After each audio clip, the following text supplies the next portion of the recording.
What's up? Welcome back to Wise Guy Wednesdays. Myself, Gunnar Limbo, and Bill Crooks from Partners in Crime podcast. I made a habit of this. I got to put some Visine in my eyes because I just got out of the shower because I just did a workout. Every Wednesday I work out. I do legs about the same time. So it gives me like 20 minutes to take a shower and shave and everything before I get on the show. But I always end up like with soap and shaving cream in my eyes. So I look demonic and I got to put Visine in. And it happens every time like that. But anyways, Bill, how are you? Good. How was your day? How well rested? Pretty good. Yeah, I'm rested, man. I had a few things fall through this week, so it gave me extra time to sleep and stuff. And I'm working, getting things done. You're one of those guys that nobody knows. They just don't get it. You're one of those guys who are a machine, who work so hard, so many hours, do everything, and never stop. And then you just like act cool as hell about it. Like, yeah, got stuff done, whatever. But you're a guy that gets it done. People don't know. I'm not that. You're like next level, get shit done kind of guy. Like 4 levels above me for sure. I can create.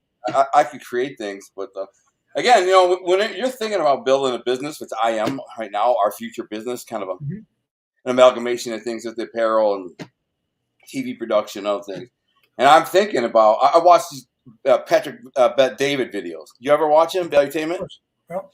So I'm probably going to be going on his show in the near future, right? I've spoken to one of his main producer, Mario. I've spoken to him already a couple times, but there's the turn of events would probably, anyways, I'm sure I get on the show. But I watch him all the time, and he's one of those dudes like, if you want to make your first $1 million, you have to do this and act a certain way, be around a certain kind of people. But then to make $10 million, you have to be around these type of people, and even those people. Once you've made $10 million, I'm sure I'll be the same. Although I'll be kind of casual about it. I'm like, listen, we made $10 million. Let's make 100. I mean, we can make 100 now. We know what we're doing. We know, just let's make it. I won't just say, well, I got $10 million. I could live the rest of my life. Bill, you got millions. If we could each make $10 million, I wouldn't be like, just let it ride, man. Let's go fishing. I wouldn't. I think you would find great pleasure. Huh? Yeah. That's not going to happen. Right. I think you would find great pleasure in taking that money and making money with it. You know what I'm saying?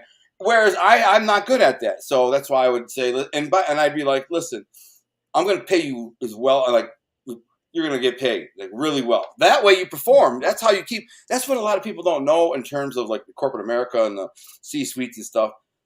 The guys who get shit done are the guys who get hired. You know what I'm saying? And the guys, if you can't get shit done, you're not going to work for some dude who's like, all right, let's make $10 million this year, or like $20 million, and I'll give you a commission on it of 40% or something like that. You know what I'm saying? I'll just make you here. Here's the percentage of the company. It's yours now. You just manage it and take 40% of whatever we make. That way we can both be rich. But you have to have more than you. I'm not saying you're the like only one. You're the guy that's going to vet and hire other guys for the positions around you and us. But I like your style because you're kind of old school, bro. You're not going to be like one of these freaking, you're not going to be a pansy about it. You're going to be like, listen, you have to have these skills, and you have to be able to communicate. You have to be able to do these things. Work with me. If you can't do it, then we'll find someone else. Good luck. But and you get a team of like 5 guys like that, and you really can do anything if you have a little money. Not even 5 guys, 2 or 3. Right. That's it. You've seen it. I've seen it. And even Patrick Bet-David says that all the time, which is kind of a good he does a lot of motivational stuff too. I follow a lot of his different things. He's got a lot of good things to say. Yeah, he's very, very, very smart. Outside of just his show, yeah. Yeah, and he's an entrepreneur, businessman. He owns a bunch of businesses, made a bunch of money in real estate and management, and God knows what, everything else. He's a smart dude. He's just smart, and he deserves the success that he has. You know what I'm saying? That dude has got his shit together. You know what I'm saying? My friend Gino works for him. He was at my friend Gino FaceTimed me the other day from his office, Patrick's office. Oh, really? Yeah, he's walking around. He's like, check it out. He's showing me the whole place. He's like, you want me to talk to Pat? I said, no, you don't need to, because I talked to Mario. He goes, oh, you talked to Mario? I said, yes. I was just waiting for the right time. But we'll get him there. He's a good dude. How long has Gino been there? Not that long, probably 8 or 9 months. He told me when he was going. He moved from Texas to Florida to go work for Patrick Bet-David. My boy Gino, the one you probably heard me mention many times in fights and stuff, Him. Yeah, yeah. Yeah. He's a really good. That's cool He's a shit. really good salesman. He managed a bunch of whole franchise of like health clubs and stuff, and did really good. And kind of learned that process, and it was a perfect niche for him because he's a workout freak. You know what I'm saying? He's a musclehead, but he cleaned up. I mean, after about age 20, he was still fighting and busting motherfuckers up until he was probably like 23, 24. Then he just cleaned up and said, you can't be out in the club at 24 years old, knocking motherfuckers out, going to jail, getting, you know what I'm saying? And he went the Pretty right. young to figure that out. Yeah, it didn't take him long. He was probably 22, come to think of it. Yeah, most people learn that in their mid-30s. Yeah, all my friends that I was around, of all the friends I was around at that time, most of them went that way. They grew up. They didn't. After 21, 22, they didn't want to be in the club. They're just like 90% of it. So I had like 10% of my friends that were like, yeah, let's go out and party, cause trouble, get in fights, brawl out, whatever. That was fun to us. So I had like 6 guys that I could always go out and have fun with. While my normal friends and we sold drugs and committed a lot of crimes. My normal friends that started working, jobs, careers, family businesses, going to college, it vanished really, like naturally, like everybody does. Everybody in my high school when I would have went to just kind of poof, started a life, but I didn't even know what a life was, Right. I was hustling and robbing and selling dope and playing dice and acting like an idiot. I had really had no. I mean, no wonder I ended in prison for 13 years. You know what I'm saying? I had no ambition. I was an idiot. Yeah, I look back. I admit I was a slow bloomer too. Though I didn't get focused until like mid-30s. Yeah, well, you did good. At 30, I was more than capable of being drunk and fighting in a bar. 32, yeah, still capable of that. Yeah. Then I started. By 40, unheard of. Yeah. I stopped actually before I went to prison, probably around age like 26, 27. I had a couple close calls. I almost killed the guy.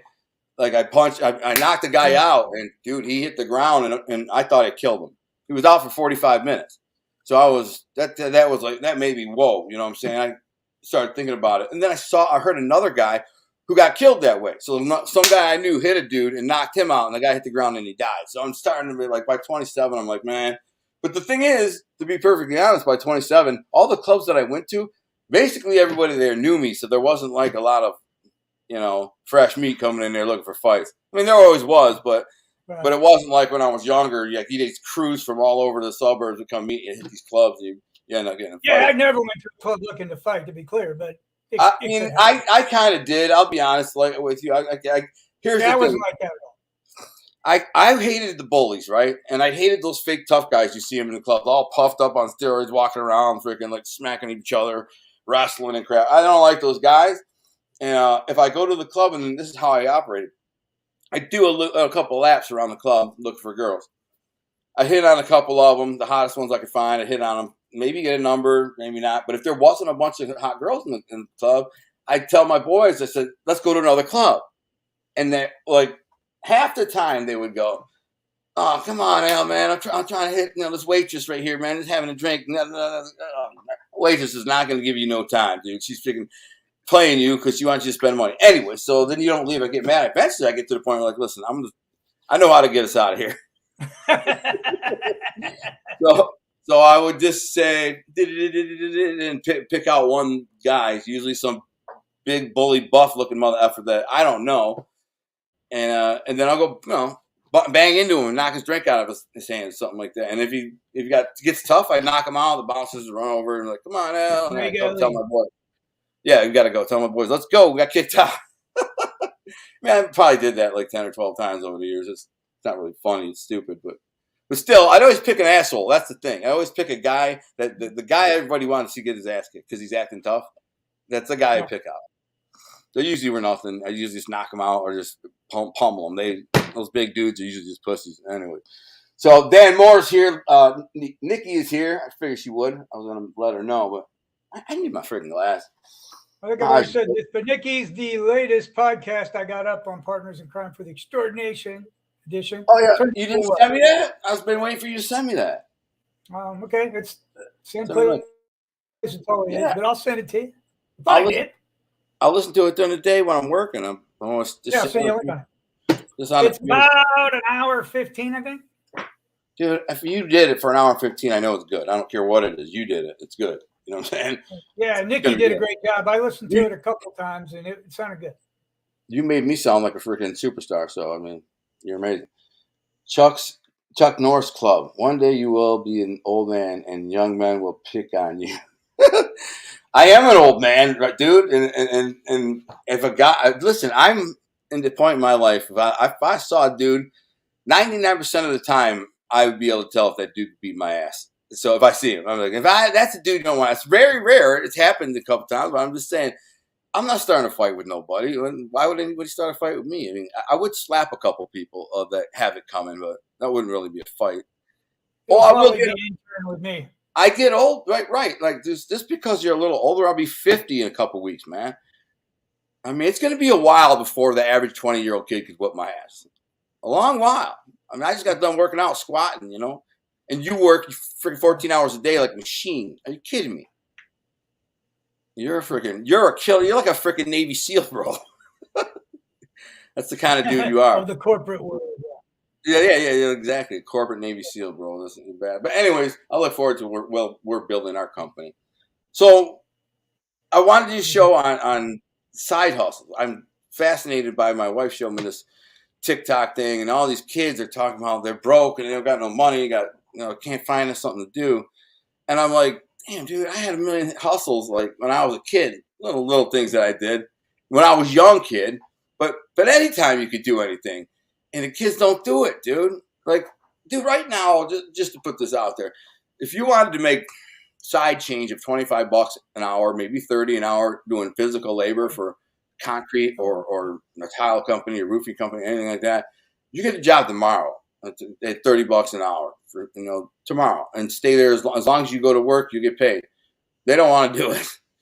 But when I was a kid, like I just thought of the time that I wanted to. This is when I was young, so I was like a side hustle. But I mean, I'm not proud of the illegal hustles that I did either. So I want to talk about them. Like a couple of them are funny, but anyways, it snowed a blizzard one night. I'm like 15 years old, right? That might have been 16 even. Anyways, the kid across the street from me had a YZ80 for sale, and he had it on the front lawn with a sign for $300. And I'm like, damn, that's a bad mother effer, man. I wanted that thing bad. He let me drive it, you know what I'm saying? I went ripping down the street. Like 80 up and down the street. I was like, oh, yeah, I want this. I asked my dad. He ain't buying it. Get the frick out of here. He actually did say, well, here's what my dad said. Just as an almost smart ass, it was the wrong thing to say to me. He said, I'm not buying that freaking thing. You come up with half the money and then we'll buy it. I'm a broke ass kid. I said, okay. The very next day we get a blizzard, right? And I hate shoveling snow. Hate it. I don't even like shoveling my own snow. I hate it all. And I went to my boy's house, Pete, at like 7:00 in the morning after. But my dad freaking wakes me up and says, shovel the snow. And I'm like, how much do you get? He's like, about a foot. I'm like, motherfucker. And he takes off and leaves. As soon as he leaves at like 7:05, I said, get dressed. I get all my clothes on, everything. And I go to my boy Pete's window and start banging, bang, bang, bang, bang. I wake up, mother effer, we're about to get paid because he got a snowblower, Yeah. Yeah, you got a snowblower and a shovel. Let's go, man. We split it. He said, I bet. I wake him up. 20 minutes later, we're knocking on the doors. Would you like your snow? And they're all like, yeah, yeah. So I walk up with a shovel and make it look like I'm going to shovel it. My boy would be down the block, like 2 houses. And I'd knock on the door and play for your broke kid. And it's freaking $14 to shovel your driveway or whatever. And he kind of looks at you. All you got is a little skinny 120-pound kid with a shovel. Like, I'm going to be out there for 2 hours. She says, all right, bet. And I go, Pete. Pete comes up, just like blows the snow, and we're done in 5 minutes. And so we made a whole bunch of freaking money. We actually made about $300. We worked all day though, man. It was tiring. We didn't eat. We didn't stop to eat nothing. We just kept blowing snow, shoveling and blowing, for like probably 8 hours, probably 7 hours, because I was home before my dad gets home, and he worked like 8.5 hours, so he'd be gone. So I got home right before him, and I'm sitting on the porch. I had just shoveled my own snow, and I'm counting his money as he pulls up in his car. He gets out of the car, and he walks up to me and looks at me. I'm sitting on the porch, like, what's up? He goes, what's that? I said, my half of that bike, that dirt bike cross. It's in the garage now, but I said, I still want it. And he freaking couldn't believe it. He said, what'd you do? I said, shovel snow all freaking day long. Here. And I handed it to him, and he says, All right, let's go get it. And he goes across the street and buys this dirt bike for me. Oh, that was a bad mother effort too, man.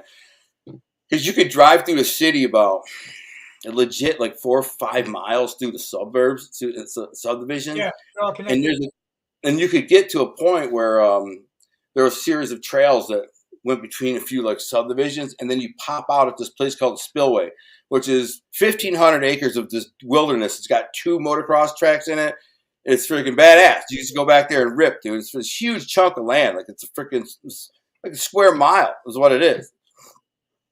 Anyways, me and my boy would drive our dirt bikes all the way there, dude. Flying, cops chasing us. We zing down these freaking trails.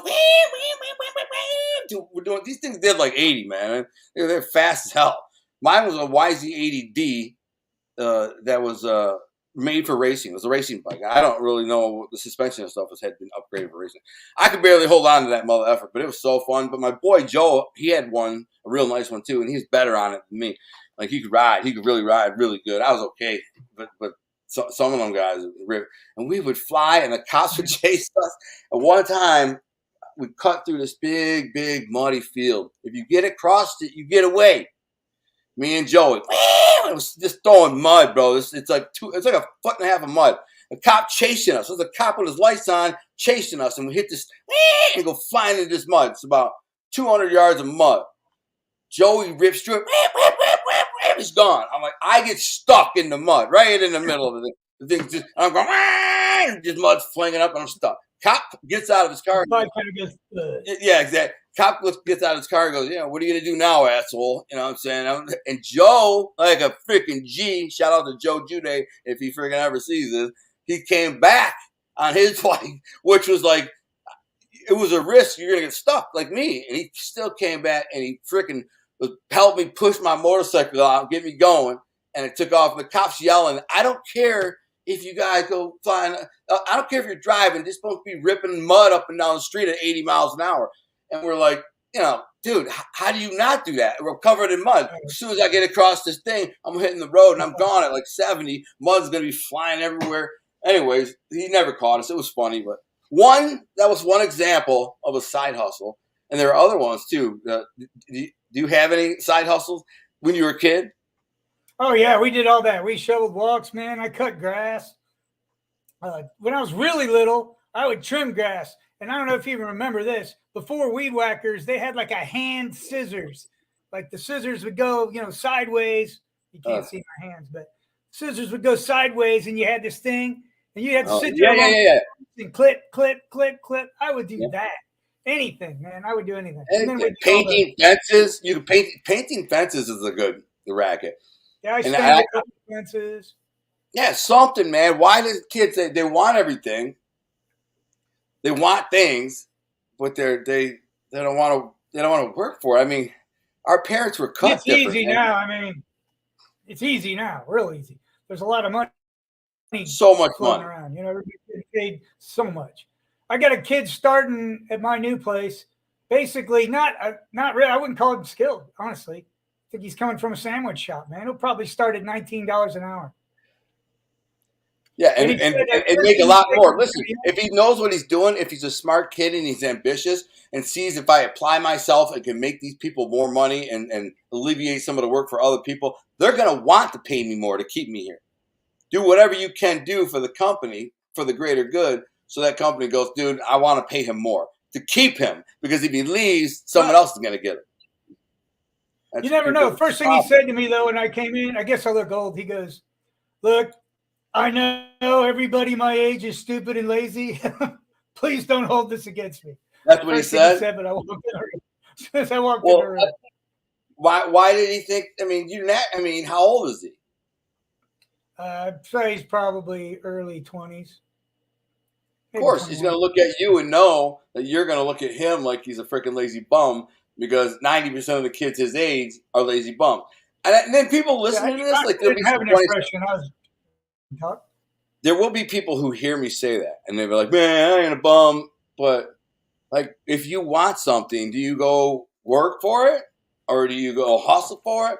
Or do you go ask for it or wait for someone to give it to you? I mean, that's what I'm saying. The difference. The reason I started selling drugs and got into that game. I just didn't want to look like a lazy bum that I was. You know what I'm saying? Well, first I we was a was to lazy eat. bum. I didn't want to work. I didn't because I was a loser. So I had to hustle to make a bunch of money to kind of compensate for being that loser. Oh, well, I sold drugs. I do this. I run a poker game. I do this. And we're talking side hustles. That's on another level. That means you have a primary source of income, and instead of going home and watching TV the rest of the night, you've got a side hustle. You know what I did back in the day as a side hustle was 3 dice, CeeLo. It's a dice game, but if you house it, if you house it, you'll always win, always.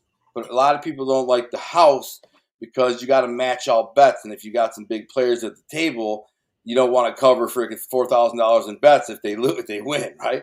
So you're like, no. But if you got the bank and you literally somebody hits rolls 4, 5, 6, they get to be the bank, or they can say, I'll pass the bank. I'll say I'll take it back then, and I'll take the back, and so. A lot of guys will pass. Oh, it's a big mistake because it's math. It's math. Right, but if you only got $30 in your pocket, what are you going to do? Start a game and just roll. You just bet minimum. Biggest bet is $5. Just kind of roll with something. You're gonna win. You're gonna win. You're gonna win like 65% of the time. It's mathematics. So it actually people are suckers. Really, they just want to play. But it's a good game. It's fun. I'd house, but. What would happen is people will get hip to the system pretty quickly. So if you're rolling after half an hour, 45 minutes, they stop betting as much. So I'm like, all right, I'm not going to be the bank anymore. But by then, I'll have made $200, $300, $400 normally on a normal night. It's really fast. Don't let me find some kids or somebody who goes, I just got paid. I'm like, where do you work? Like Ponderosa or something. Some kid. His whole week's $250. I said, you want to roll? He'd be like, yeah, and I'd freaking just take it all. I'd end up taking all the money. And my girlfriend would be mad at me about it. She's like, you took this guy's whole freaking week to work. You know what I'm saying? I'm like, you should have been gambling. What are you going to do? So I walked down in the basement. And there's like 4 of her friends. They all just got paid on a school loan. I get like $1,000 out of all 4 of them. And then I just leave. It's like, what a douchebag. You came down here, took their money, and you leave. Yeah, that's pretty much what I do. I mean, they didn't, nobody said they had to gamble. They would have taken your money. Of course, had I lost, they would have taken my money. I just had a really funny story. I just talked to my friend Billy from the neighborhood. Good dude. I'd love to do a video with him because he's funny and he remembers a lot of the stuff that I talk about. There's a lot. I mean, I was involved with him with a lot of stuff. His dad's a connected guy, and anyways, he called me the other day, but this guy, I don't even know where I was going with him, but he's a funny dude. Huh? About Billy calling you. Oh, he didn't have something about a side hustle? I don't know, but he was a hustler, that kid. Anyways, you got to hustle. I guess I get off topic, but I can't believe that people aren't willing to, if you don't have something that you want, I have like 5 side hustles, man. That makes up my whole income, and it's not much, but it adds up, But anyways, I like the boss, which is me. You know what I'm saying? I'm always going to be entrepreneurial and try to work for myself and hustle that way. I'm better than some, worse than others. I think for me, it's a long-term play. You know what I'm saying? You kind of you're riding it till you get there. But anyway, a lot of people pull it off though, because mostly I've been in a cabinet shop, right? The biggest hustlers I've seen were Mexicans, Bosnians, Croatians, guys like that. Yeah. Come in. Sometimes they know nothing, right? Like I'll name one guy. He came from like an electronics thing, was probably making $10 an hour. He became the assistant installer for cabinets, right? Where most American kids come in, they're like, they drag in, drinking coffee, right? Someone asks for a drill, they kick it to them instead of handing it to them. It goes like that till they get fired, right? This guy goes in, learns it until like within a few weeks, he's like, I can do it, right? So he's cranking and stuff. It's a year, maybe year and a half, he's become an installer, right? Now, that's not his side hustle. That's his job. He immediately goes, I could do this for people on the side, right? Yeah. So he's going to sell them kitchens, right? Because he'll go, hey, go to Home Depot and pick out your cabinets. Yeah, I did that. That's what I did. Yeah. And he's off and running, And then he's such a good worker. He'd borrow our vans and all our tools. And I'm like, Yeah, go for it, man. Because I don't want, Oh, I'm that's not doing cool. kitchens. Some companies So would he be take mad. it. Some Nah, we companies let be him do mad it. about that. Yeah, it's a two-way street. You know what I mean? And he would kill it for us. And his side jobs never got in the way of our jobs. Like if Yeah, I need him to work at 3 a.m. at a grocery store, he does it. You know what I mean? And yeah. he pushes his other stuff. But man, this guy came in, like I said, I don't think he had a high school diploma, barely spoke English. He got like 2 houses, both are paid for in cash, multiple cars. He buys cars and sells cars now because he's got cash. You know what I mean? He would buy foreclosures house. Him and his brother would gut him. But he got a contractor license, and he still works a full time job for a major construction company now. And then these And he's kids still wonder flying home. why. Like, how do you, when you're a kid and all you do is play video games all day and half-ass it through school and study liberal arts and just, whatever. There's a guy out there who's hungry, who's taking your job, taking your worth, taking away everything, everything you think you're going to get. He's Easy. taking it. He's outworking you. That's all. He's doing things that you won't do. And then in the end, when kids are stuck in a room or basement or a crappy living environment and they just don't make enough money to get by, dude, you did that. I know guys that work for me 10 hours a day and they sold Amway at night and killed it. Like they're in a magazine. I was looking at, he showed me a magazine. He said, like a top salesman of Indiana. He's like, he just networked. You know what I mean? He was like Hispanic. So he had a Hispanic community. He's like, yeah, a lot of them don't even speak English. So I'm their connection, man. Like, all this stuff here. Look, check it out, man. It's cheaper than the grocery store. It's like they're all over that, man, because they're sending all their money home. He just hustled it, right? Yeah. Also, we throw shit away a lot. So some guy will be like, I'll take it. I'll take it. I'll take it. Runs it all down to the flea market in his truck. He's selling cabinets, countertops, shit we were just going to throw away. He's just like I'm like, what are you doing with this? He goes, sold at the flea market. I'm like, fuck, I have to pay to throw it away. So take it, yeah. More power to all you. these guys figure. One guy started a barbecue business, barbecuing in his backyard, packing it up, selling it to his friends and family. It's crazy. I had some. It was awesome. Some of them make smoked meat, make jerky. I mean, there's some Bosnian. Oh yeah, they'll make moonshine. Good people, man. I knew some Bosnians. I liked them. They used to. They're the best people. Yeah. I met them when I was fishing. I met them fishing, and they were always at the same spot. So I just call them, "What's up, Bosnia?" And I ran into the crew. There's a crew of them, and I was really good at snagging these walleye at this little underwater dam. And they couldn't figure out how I was doing it, man. They're watching me, these Bosnian dudes. And one after another, I'm catching walleye and suckers. I'm off the bridge. I mean, the dam, on the dam. They're watching. They say, "How do you do this? How do you do this?" I said, "I don't know, man. I'm just good." "Oh, man, I'm just good at this." Bang, I'm catching one after another. But they didn't realize I had a treble hook. I had a jig on the bottom like they did, but I got a small treble hook, like a foot above the jig. So I'm like snagging them. Yeah, I was snagging them. And I was getting all kinds of stuff, pike, walleye, suckers, carp.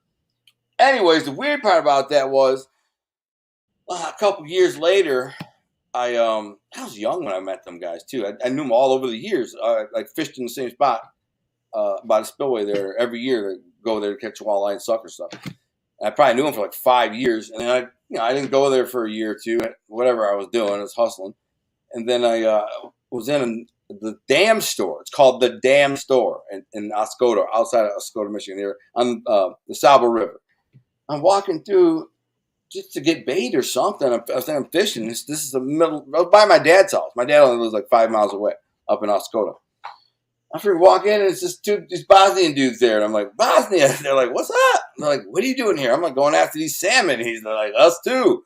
I was like, "All right, what's up?" And it's like, I ended up fishing with them. That's my experience with Bosnians, and I thought that was cool. I like it. Oh, I've worked with them a lot, and even in Detroit, there were Bosnians I worked with. Always hardworking, smart guys. Yeah, that's where we were, Metro Detroit. There's money in John cars. Says there's money in cars. Yep, I know a lot of guys that buy cars. I know Mexican guys that do that. They'll just wait. They talk them down as much as they can, and they turn around and flip it. They'll make $500-$600 like that, and the car's never even in their name. Like they don't even. They're just like, no, don't put it in my name. It's not going to last. So they're basically an amateur car dealer, which is technically illegal, but you can, it's not like you're making. Yeah. If I wasn't doing what I was doing now, I would do that flip cars and snowmobiles and motorcycles, things like that. I Yeah. would just find. I bought last year. I made like $2,500 on 2 snowmobiles. I just grabbed them and flipped them really quick. I knew they were good deals. I went and cashed them out, cleaned them a little bit, put them on the ground. Bang! First buy. Both times, the first buyers bought them. And I made like Yeah, and if you're side $2,500. hustling something you really enjoy, then you're not even really working. You know what I mean? Yeah, that's why I like the snowmobiles because you get them, you get to ride them a little bit, and then you sell them. So I mean, you can make a ton of money. You can buy snowmobiles during the summer at like 40% of winter retail. You wait till the first winter storm, and you go on Craigslist and go, bang, here it is, real pretty, polished, whatever, and it'll sell instantly. It's crazy. And then Yeah, you can there's do a the lot same. of things like that. Lawnmowers, buy them in the winter. Yeah, yeah, yeah. And Motorcycles. everything. If you know what that's a great side hustle. If you got a credit card with $500, you can start with that. But I mean, if you had a little cash, like $5,000, all you have to do is look at Craigslist every day, mark the things you want to look at. Like you said, lawnmowers. There's a lot of money in lawnmowers too. You could, all depending the time of year, where you're at, all that. Snowmobiles sell really good in winter. But right about now, the prices are going down because the winter's over, almost over. Now people are thinking about jet skis or boats. So you got to think about, if you find a really good deal on a boat, and there are some great deals on boats, bro. You can get like a $20,000 boat, find the right buyer, sell it for like $5,000. You're like, I'll give you $5,000 for that. Then you wait till end of April and give it to some broker and say you sell it and get 20% or whatever it is, and they'll sell it for like $40,000 more than you paid for it. Split it with a broker, and boom, look how much you just made $20,000. That's what I would do. IT is Both. a good side hustle too. If you're any good with computers, I'm not. always somebody wants you to do something. Yeah, like what do you mean? Like old computers that you can rebuild? Man, you name it. I've got like equipment where, say, your hard drive crashes, right? You lost all your shit. I can get it back. You know what I mean? I had I it can crash. dig in, even if your disk wasn't spinning. Now it's solid start. I got like hardware that'll just extract the data sector by sector. Same thing though, it'll clone stuff. Like you could get companies like, say they got CNC machines, right?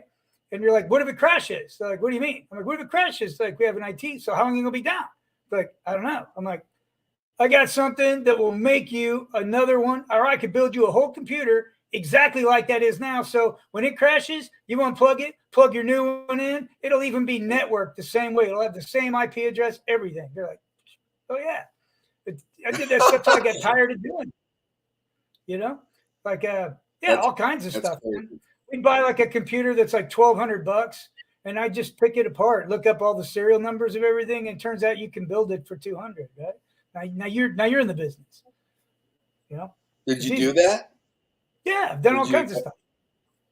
You built computers? Yeah, computers? believe me. Because I need these things, and they're like, I sell them, they're $1,600, and I'm like, yeah, we'll buy one. He goes, yeah, you got 5 machines, we bought one. I just took it apart, wrote everything down, ordered it, now we build it. Yeah. No freaking way, bro. That's crazy. You reverse engineered that mother effer and rebuilt it? Easily, yeah. Easily. Oh, dude, that's impressive. I gotta give you some props for that, man. That's also. I don't do this stuff now because I'm just too busy, you know what I mean? But I used to go, like, there's companies that were like their servers got hacked and they want like $4,000 to get all their stuff back. I get it up in a night. I charge you like $400. Oh my One night, goodness. get it all back. Why so cheaply?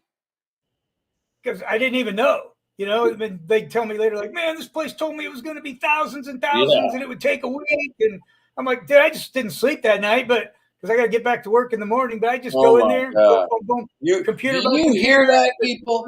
Anyone who's listening right now, if you're a bum on your aunt's couch in the basement, whatever, and you're not working, do you hear this man is saying? While he was working for his full-time job, he was reverse engineering computers and selling them and building computers. And what the frick's wrong with our kids, man? All they want to do is play video games and smoke vape pens. Yeah, and to me, it was fun. It was money, but it was also just fun. Yeah, that wouldn't be fun for me. That's why I'm impressed that you are able to do that. But it also get those off your computer, no problem. Just mail them to me. What, Nick? You got some issues? Yeah, she said she's got some towers with photos on them. I can get them. Oh, dude, are they appropriate photos? Paranormal. I have a computer that has like a hour call with Sammy the Bull that I recorded. I recorded it on my, and I don't know how to get it off my other old MacBook. Yeah, I can get them. It's just it's a kind of, it's not like, it would make a great show if I published it. It's, you know, it's great. But just to have But it, I would. My wife says, "Do not publish it." I wouldn't publish it. It's not for. It was a private meeting. You know what I'm saying? It was a private business meeting. but it's this data you want to have. It was funny because a long time ago, before I was really into computers, an old friend of our family, he's not even a great friend of mine, they lost a bunch of pictures and stuff. And they're like, do you know how to get it off of a hard drive that's broken? And I'm like, nah, not really. If it's broken, I don't know how to do it, you know. But then years later, I absolutely knew how, you know. Like I could go back to computers 3 owners ago and see their bank records. That's how deep into the data I can go. But I called her up. I was like, hey, you still got that? She's like, what? I was like, you lost a bunch of stuff? She's like, maybe. I'm like, I can get it now. She's like, no way. How'd you even think of that? I'm like, it ate at me for years that I couldn't help you. You asked me something, I couldn't do it. All right. I can do it now. All right. So I did. I got them all. Still good. And you did it? Yeah, I got them. That's incredible. It is incredible, though. Like, I was like, a CNC machine crashed. Like I said, I had software that would go into the data, like, that's been erased. Because technically, I think by FBI standards, you have to erase every sector 7 times before it's really gone, right? And nobody does that. And I was just looking for some CNC software, and I'm like, the flip is this? It's like bank statements from Arizona. And I'm like, man, I bought this machine from a guy in Arizona. He must have used his personal PC for the computer. And I'm looking at his freaking bank statements right now. And it's just crazy. You know Did he have any money? Yeah, a little bit. Not a lot. But I didn't steal his money or anything. But I was just like, time, I bet he never thought I'd me that money and be like, oh, I thought it was mine.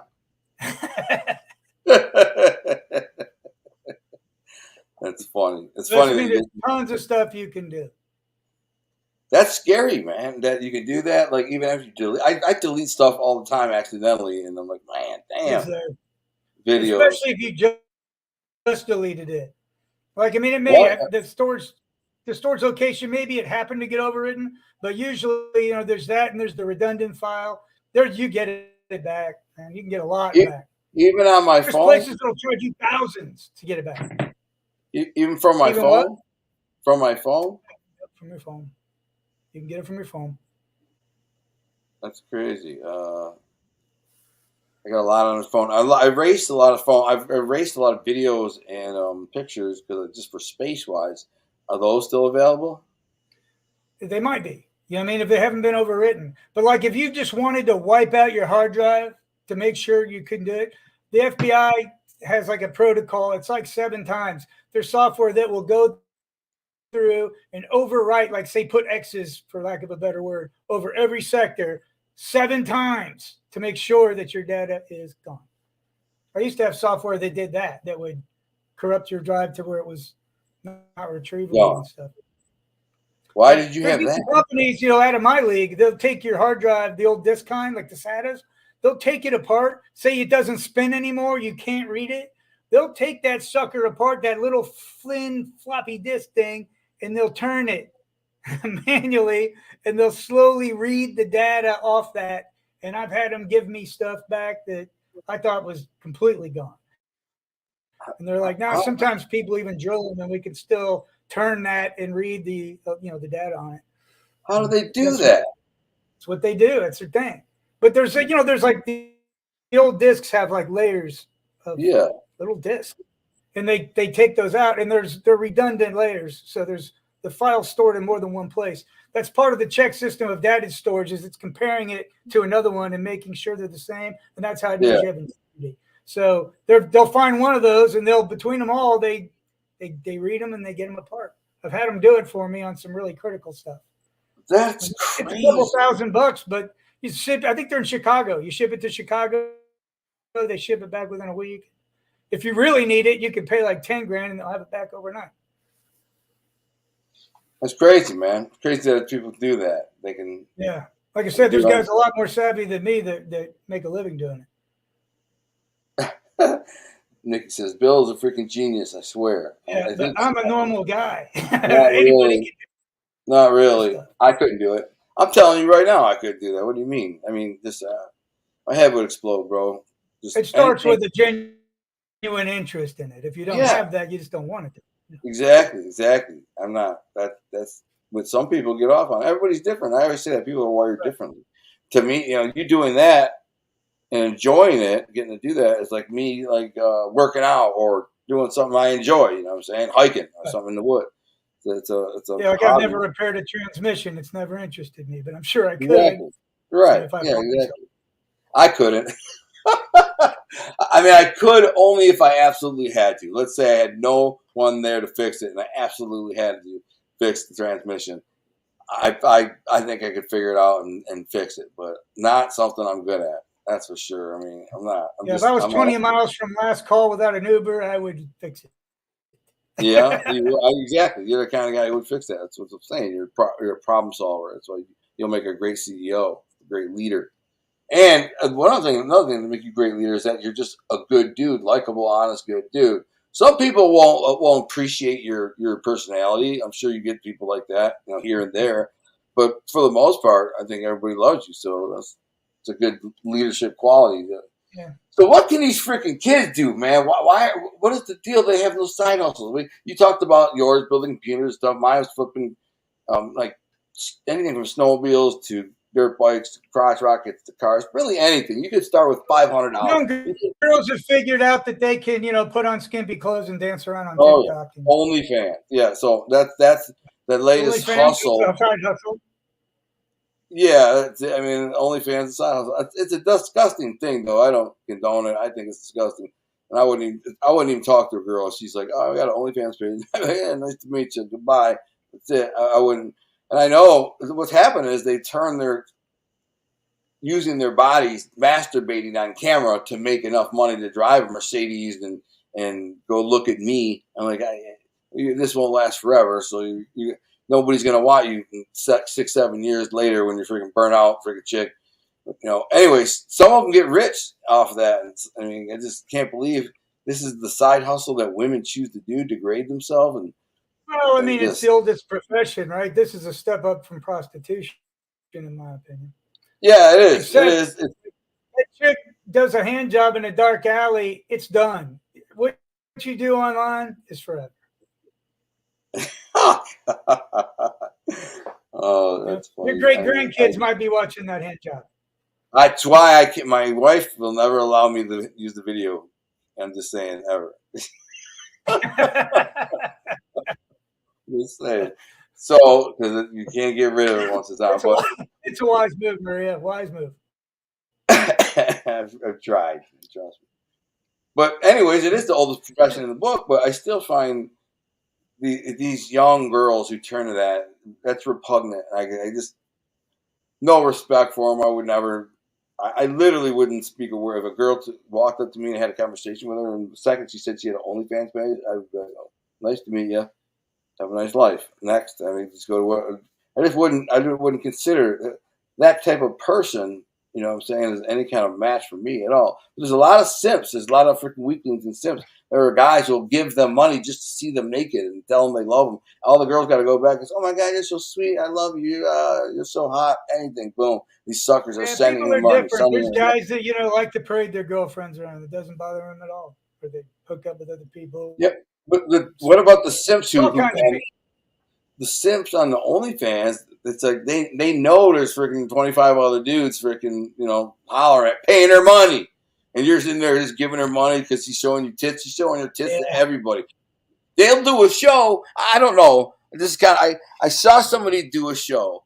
They had a couple short clips, so I didn't see anything. But it was blurred out, and they just basically a girl putting on a performance on camera for a bunch of freaking perverts who pay to watch it, right? And she's made Yeah, I all think these it millions of used to dollars. be. It's probably still big. It was big when internet first came out. OnlyFans was? Not OnlyFans, but things like that. There's been I don't remember the names of them, but when I was young, or in internet, there was always like a camera. Like I knew girls that did it. Like Yeah. they had a channel, But there was like an outfit that, hey, we'll hook you up, we'll get you a camera, and you can do it from home, and that kind of stuff. I do have a couple of porn guys too. Like they were living large, you know what I mean? Made you think, but I never did that. Obviously, like from the filming end, you know what I mean? They were doing good. I had a friend. He was the guy that was like, putting it up online and websites, and I was kind of tech savvy. I was like, nah. Oh. Not me. Yeah, that's some kind of slimy, bro. Like porn. Yeah, I know, but me and Dave were on the beach. There's already tons of girls coming to the beach. We brought it up once. I go, dude, I bet we could just put the cameras up everywhere and just have parties all the time, and people would watch that. Yeah, exactly. All natural. Yeah. Speaking of side hustles, you remember Cousin Dave? He was running the rehab. We had him on the show once. No. Where? Your cousin? He was talking. Oh, yeah. He's funny. He's funny. Yeah. Well, he got promoted. He runs that whole thing now. But he also, because I'm like, so that's what you're doing, huh? And he goes, oh, man. He goes, I got into this, that, the other thing. He's running a food pantry for homeless people. I was like, oh, my God, dude. It was like 2-3 things he's involved in. Good for him. Goes, yeah, it just snowballs. You know what he did, though? He got, when he took over this place, the rehab thing. And, it's Key West and stuff, but it's run down. You got a crappy bed, chair, whatever, wooden chair. You're not living large when you check yourself into this place, right? He went down. The Navy was tearing down a hotel. And he's like, hey, man, what are you doing all this stuff? And they're like, you want it? He's like, I'll take it all. And they're like, you'll take it all. He goes, yeah, you don't have to haul it away, nothing. I'll haul it. What was he got it? A U-Haul.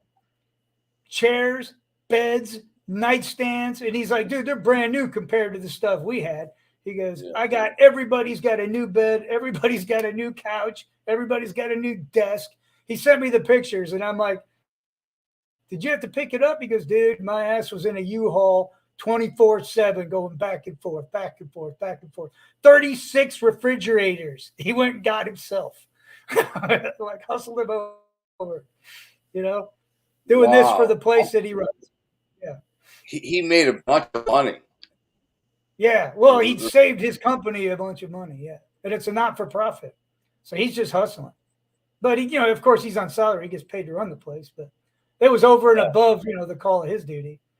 Dude, that's amazing. Then he'll go from there and do food pantry stuff for homeless people. And it's just, the polar opposite of the brother I grew up with, It makes me feel sad that I'm not doing more like that. You know what I'm saying? Yeah. Well, he's making up for a lot of bad time. behavior.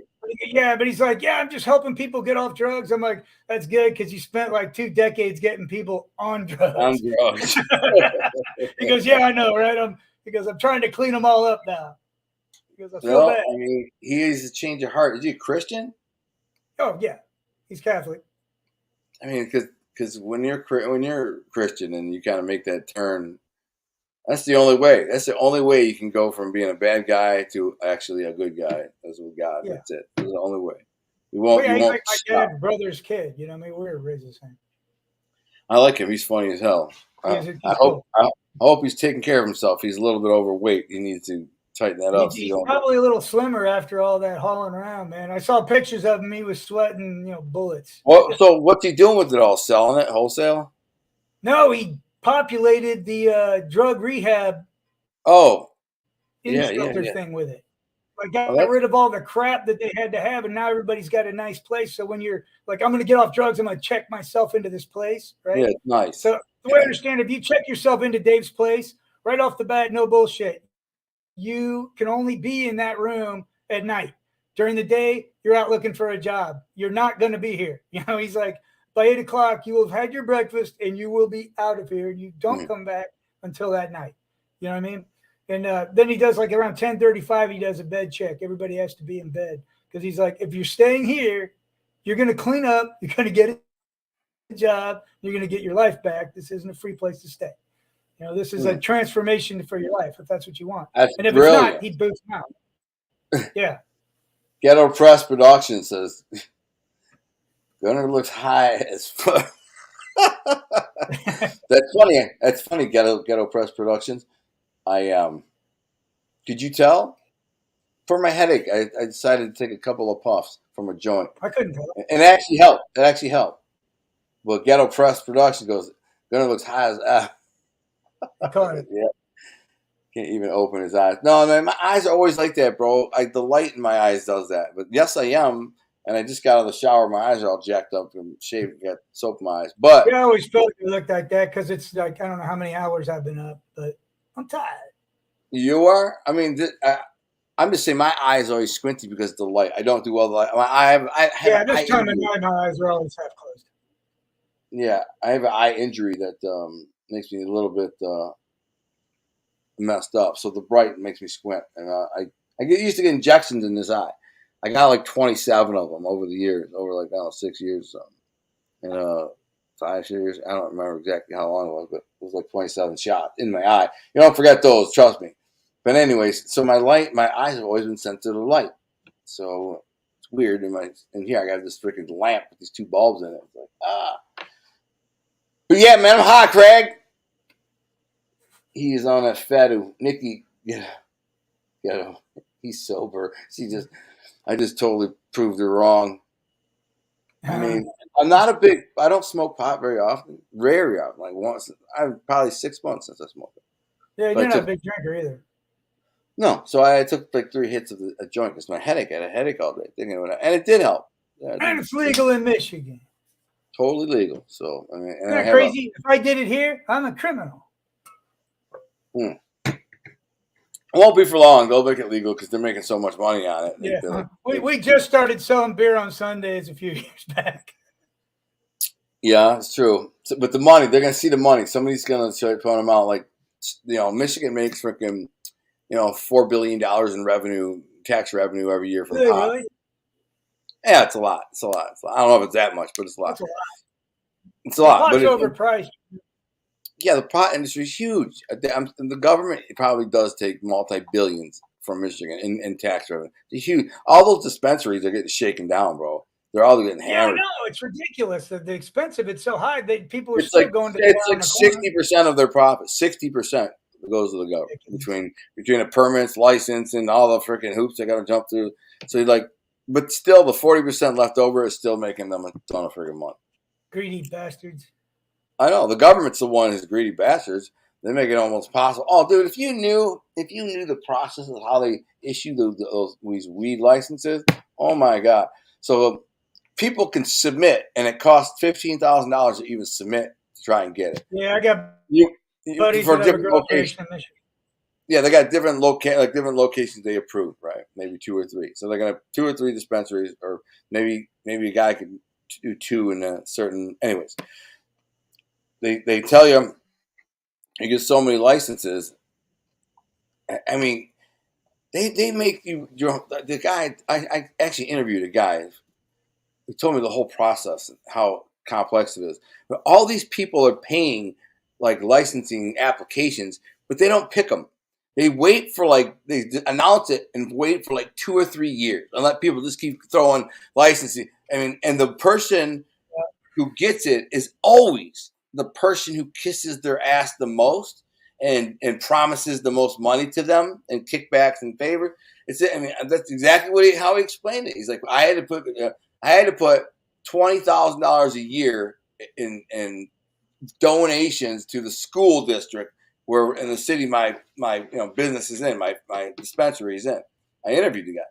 So he says, so I put $20,000 a year goes to the freaking just to the kids to the high school, and then I got to pay this person and I got to pay that person, and he said 60% of it, and I'm like, my God, but I'm like the 40%, even up here where I live in the middle of nowhere, this guy's still killing it, man, killing it, probably making legit $250,000 a year. That's a lot of money. So and I can't believe people are still buying it unless they're sick or they're rich, because I would just go get it from the kid down the street. Well, insurance, that's the thing. A lot of, people get it covered on insurance, and they'll go say it's their medicine, and they freaking. If you're sick. But yeah, and a lot of people do. A lot of people do that. They're mentally sick. They're this sick. They're that sick. And they get the doctor prescribed them marijuana. Then they just freaking put it on their card and be like, boom, let me get a freaking bag of weed. But I think the dispensary weed and then we pay it with our high rates and crappy insurance here in Indiana. Exactly. I think good weed in dispensaries is.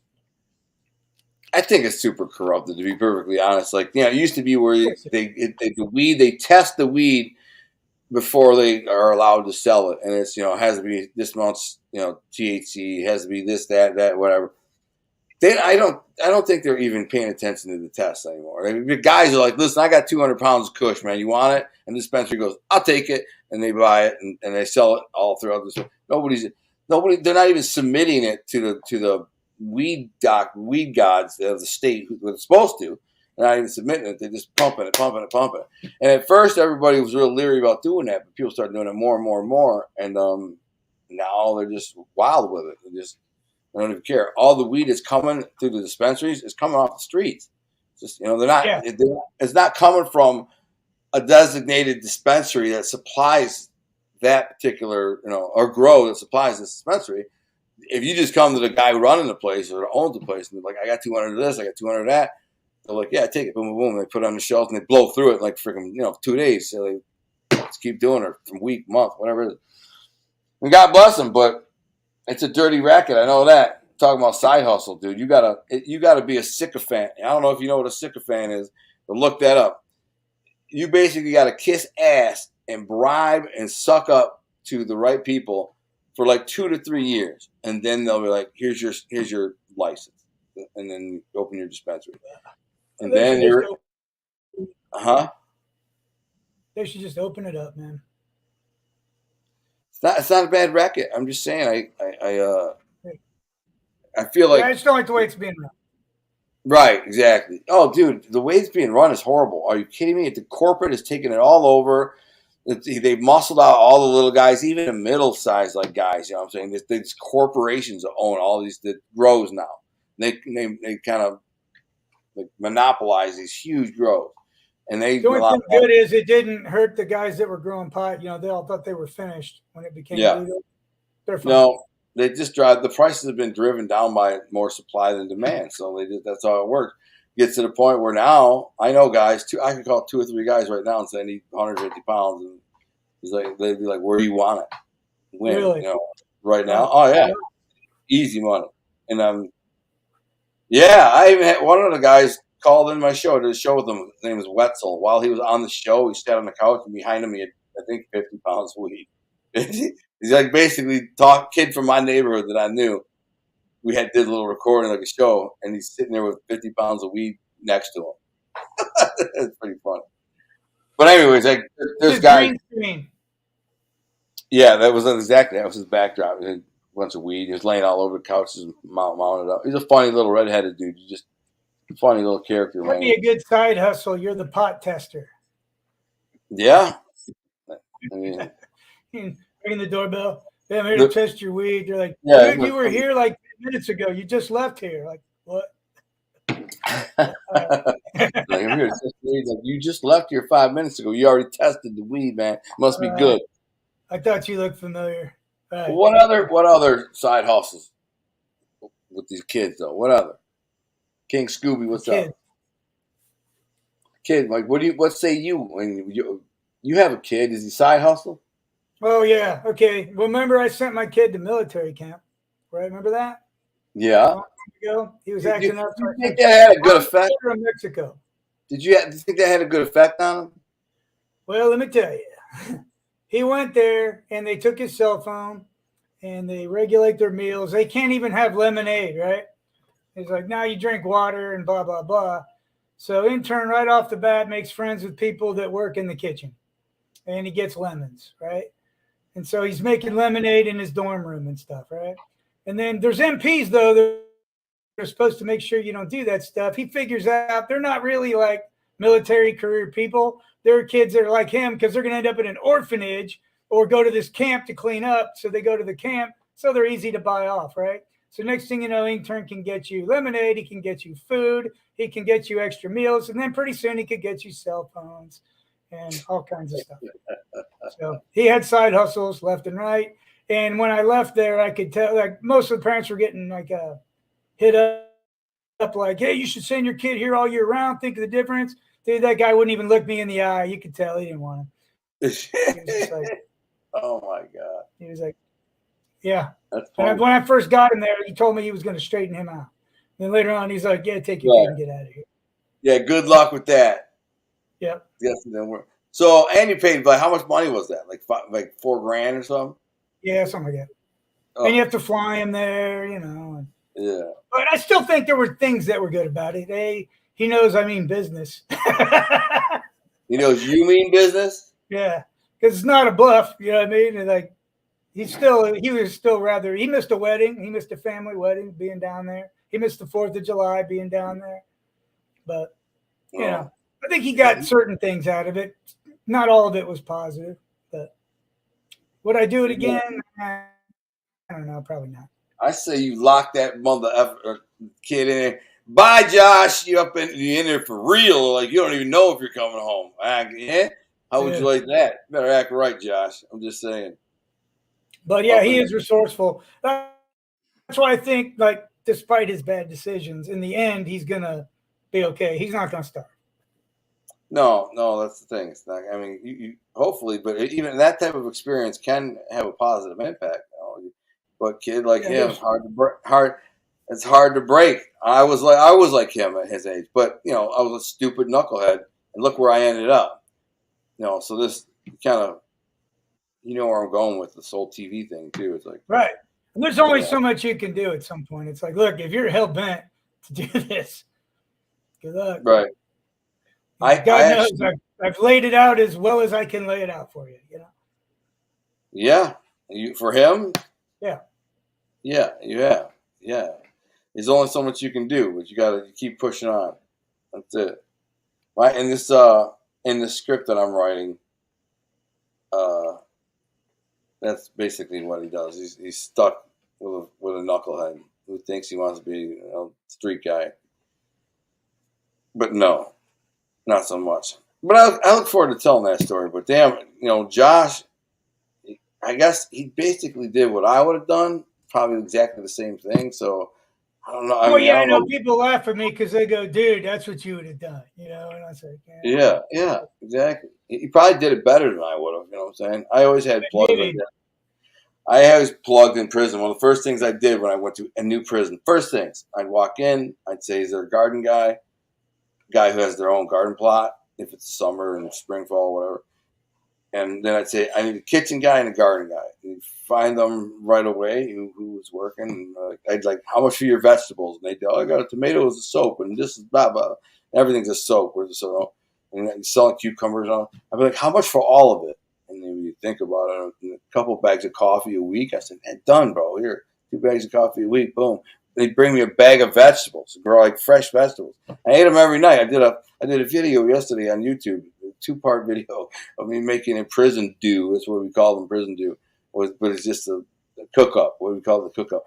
And I was really good at it. I make these soups, and they're delicious. I ate one last night. I want to have another one right now. They're good.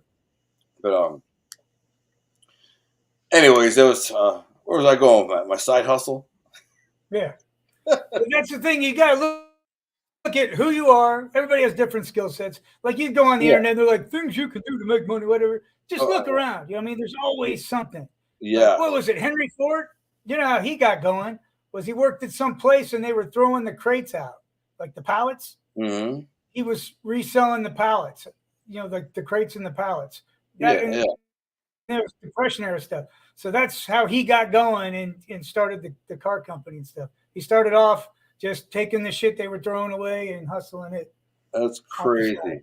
That's Yeah, crazy. what he Industrial, built. super So look industrious. around. You got to be smart. You know, Yep. you got to be smart. There's always a way to make a side hustle. That's for sure. But I'm thinking about that script. I using the name Angelo. Remember, we kind of had a discussion Yeah. about what name to use. Originally, I said Josh, and then I went Ricardo, but I changed it to Angelo, and because I actually have a real godson named Angelo, and I talked with his mother. I said, "Is it cool if I freaking do this?" And she says, "Yeah, it's totally cool. I think it's awesome." I said, she said, "Yeah, Oh, you can good. do." So I saw Angelo, which is a good name, and his name is Angelo Gunner. And that's not his last name, but his middle name is Gunner, named after me. Kid, Right. a cute little kid too, man. Anyways, That's cool. Yeah, I wasn't feeling the Ricardo name. Yeah, I know. I just picked kind of a. I don't know why I picked Ricardo. Really, it just popped in my head, so I used it, ran with it. And That's I'm a writing a Mexican whole name. freaking. Yeah, it's more Spanish or something. I'm sure there's. I'm sure there's Italian Ricardos. You know what I'm saying? I never knew one South though. American. Huh? Yeah, but a lot of South Americans have Italian descent. A lot of them. There's a lot of Italians in South America. So I don't know. I don't. Right. For Ricardo, probably is more Spanish. So Yeah, Johnny's a cool name. that is a cool name. Yeah. What is King Scooby saying? He says, "I know that's not side hustle. Talk turkey hunting. Talk turkey hunting.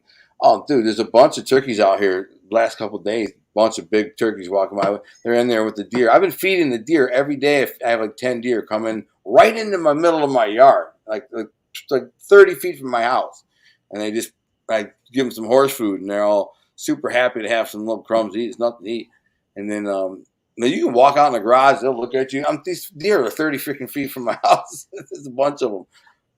Anyways, um, Dorks going out here. Did you ever see a Duck Dynasty? yeah, I love the Did show. Loved you it. see when they went turkey hunting? Uncle Si, this other guy Well, went no, turkey hunting. no. What did he do? I love Uncle Si. They're like, yeah, we're not really turkey hunters. We Duck hunt ducks, hunter. but we're gonna give it a shot. So they got this like stupid looking fake turkey they got, right? And they sit down and they throw this thing out and they wait. And God, it was funny. The turkeys start coming, right? And they're sitting there and they're both like whispering to each other. And like, wait, let him get closer, let him get him closer. And they're like, holy crap, there's more than one. He goes, all right, I'm gonna get the one on the left, you get the one on the right. The guy goes, your right or my right? He's like, it's the same right, Uncle Si. They're both facing the same. And That's so the awesome. turkey comes up and sees that decoy that looks like a glove with some feathers sewed to Yeah, it. they'll attack it. Dude, he's humping it. This Yeah, turkey's humping it. They're like, oh my God, this is just sad. right. Just Like, perverted. it's just humping this thing. But I don't even know if they showed it. But yeah, in the end, they show them coming in the house and they both got two big turkeys. They got them. But I've had buddies that go turkey hunting every year and come back with nothing.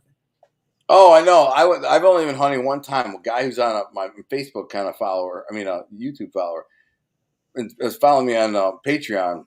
He said, "I'm going to take you turkey hunting." So he came up here and we went turkey hunting on my property. And the crazy part was that I've been seeing turkeys on my property every freaking night. And then that particular night, the night before, I watched some turkeys go roost in the back corner of my back corner. And it was actually perfect. So as we went out there in the morning, as it's getting light, I have a deer blind that's kind of in the perfect location. He started calling and calling, and we couldn't get no turkey. I don't know where them turkeys went, but then of course, when I go deer hunting, there's turkeys everywhere. You know what I'm saying? They'll come through my food plot and just munch it like a freaking lawnmower. Oh, they're super loud. When I'm sitting there hunting deer, like I know the sound of a deer in the woods, especially if it's a quieter day. Most are. I can hear a deer at 100 yards away moving through the leaves, and I know that's the sound of a deer.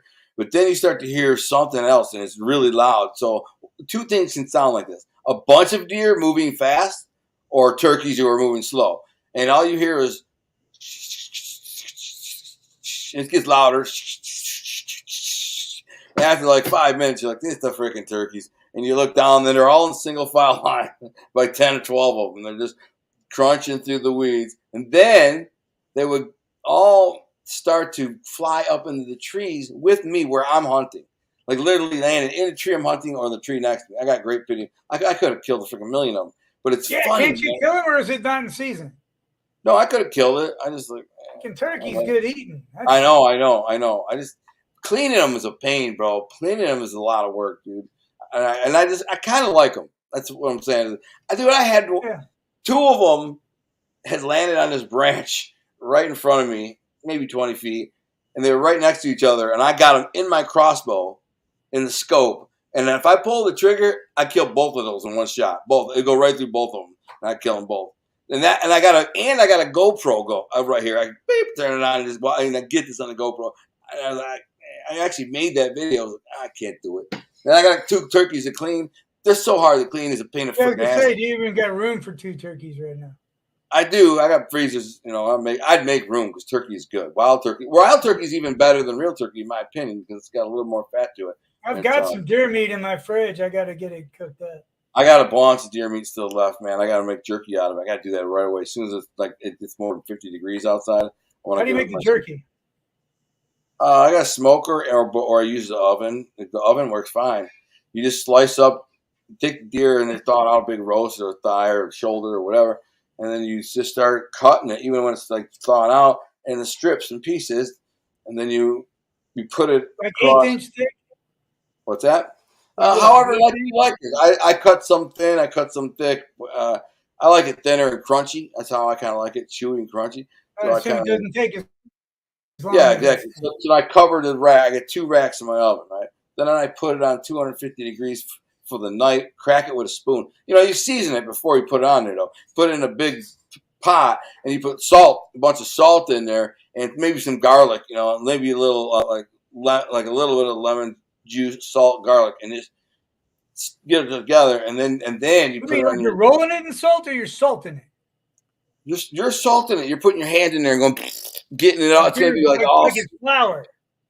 Yeah, exactly. Like you're kneading flour, but you're getting spreading the salt and the garlic on it, and you just spread it around until it's even. And then you have the big pot of salted meat, and you put it on the racks for all night long.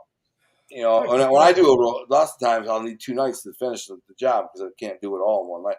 But it's delicious. I got a bag of it, still a little bit of it left, but it's so good. When I need instant protein, like I think to myself, I haven't eaten enough today, which happens a lot. I'm working. I'm so busy working that it's 4 o'clock. I'm like, dude, I didn't even eat today. This is how I get.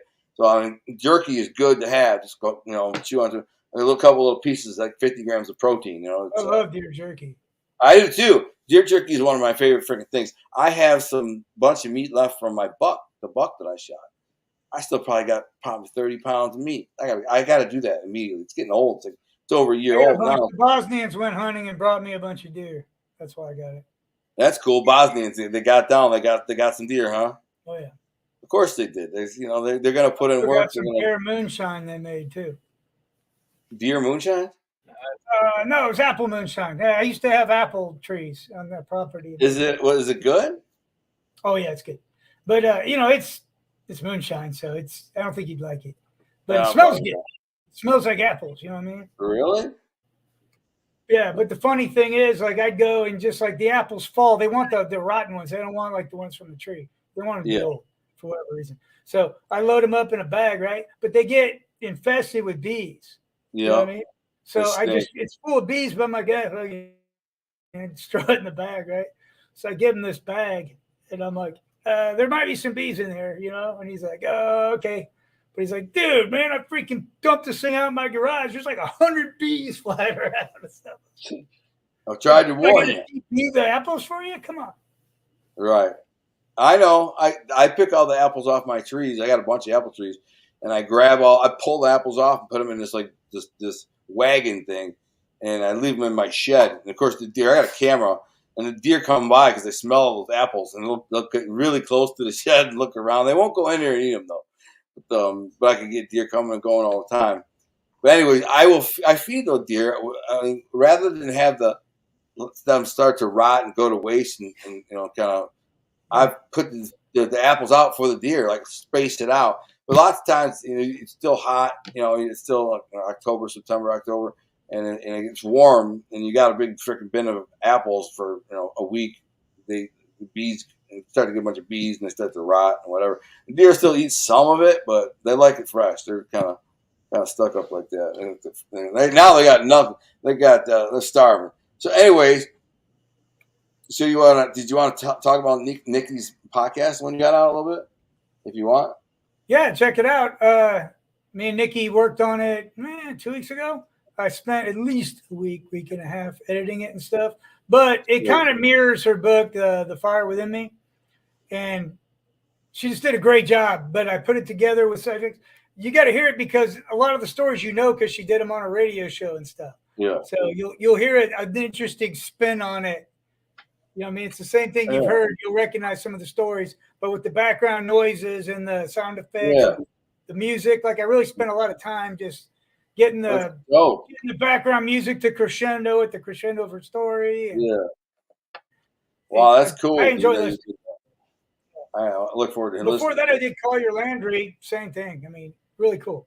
Yeah, did I tell you that the guy named Russ Faria, the guy who's got framed for his wife's murder? I don't know if you know Russ Farina. If you don't know who I'm, look him up. They did a mini series based on his life, starring Renee Zellweger. Believe it or not, I know it was like a network thing, NBC or something like whatever it was. It Anyways, almost sounds like what was it, The Fugitive?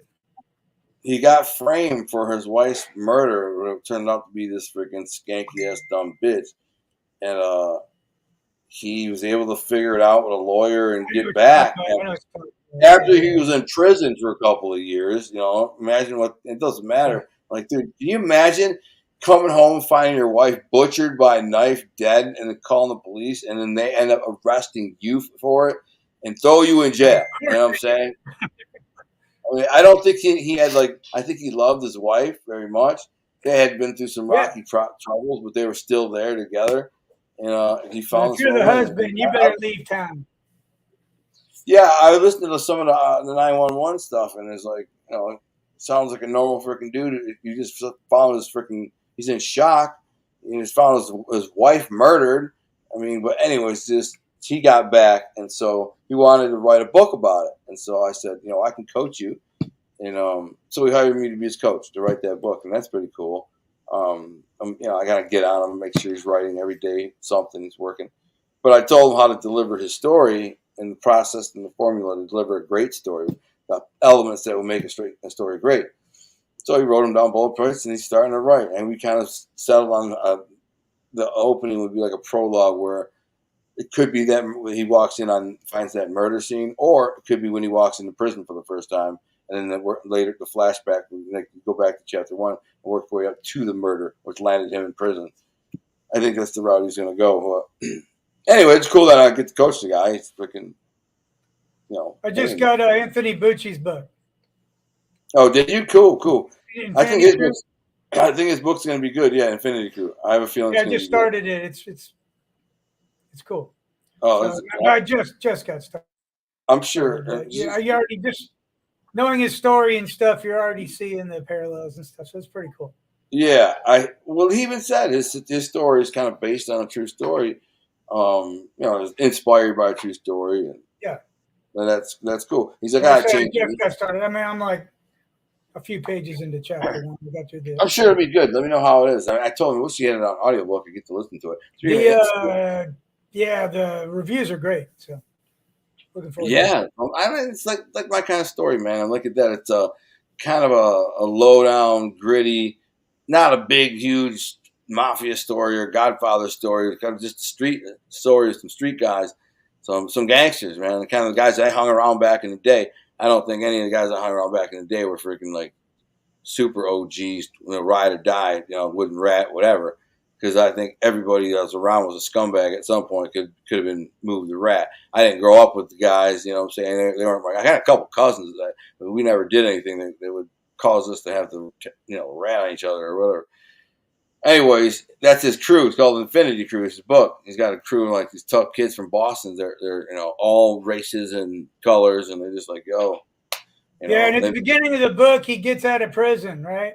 He's this ripped dude, kind of like King, kind of like ripped and stuff, and he gets out, and the guards kind of like him and stuff. But once he puts his street clothes and stuff, and is like they're equal, they're immediately kind of like, man, he's got a different vibe. You know what I mean? It's like immediately, even the guards sense like it's not the same now. You know what I mean? They're like, oh, have a nice day, and his boys pick him up. They get in a limo and stuff, and it's all set up. And he set it up. The guy that gets out of jail set it up, Vinny. And they're going down, and they pull over, and he just immediately is like, I had a lot of time to think, and you ratted on me, mother effer. And he shoots a guy, and he says, and he shoots the guy that ratted on him, but you don't know who it is. So then the story goes from there.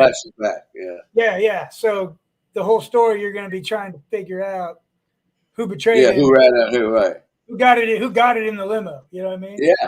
But when they pulled over, everybody was sweating me like, what's going on? And there was a bag waiting for him. He pulled out a 9 and just took care of it right off the bat.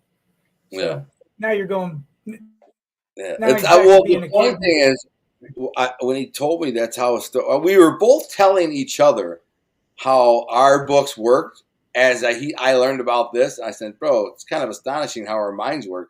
Because my first opening chapter is a prologue that with the Don Falcone or whatever. Then it flashes, 4 years down the road to this dude getting out of prison, and the story works its way all the way back up to when you learn why he's in prison. So that's where with my book, Yeah, but it's kind his of was like kind it looks like it's going that way because now he's a kid growing up with his sister and his dad that's in the mob, and I mean they're flashing way back and stuff. But so far, I'm enjoying the hell out of it, and no doubt that I will love it.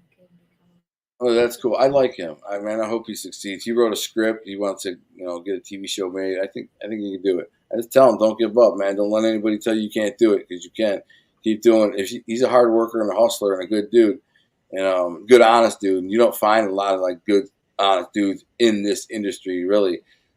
So I'm, glad to, call him a friend. I'm helping him promote his book right now, but I just think that kind of guys, solid as they come, you don't get a lot of them in the world. You know what I'm saying? He just did a big interview on the Clink too. It was real good. Well, this guy did freaking 16 Yeah, years of 16 years of a 21-year bit. Didn't rat on nobody and sell his way out and changed his whole freaking Which life. is the only reason he did so much time for a nonviolent, offense.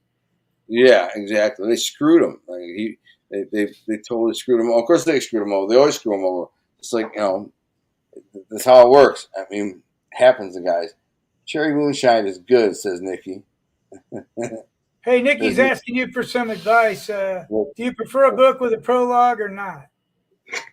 I see that.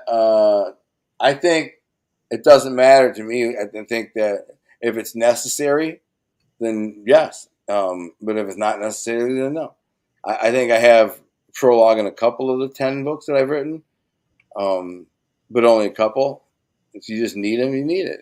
In that particular book, whether it's a story he was just saying or the story or my story, my King friend had a prologue, right? I had prologue.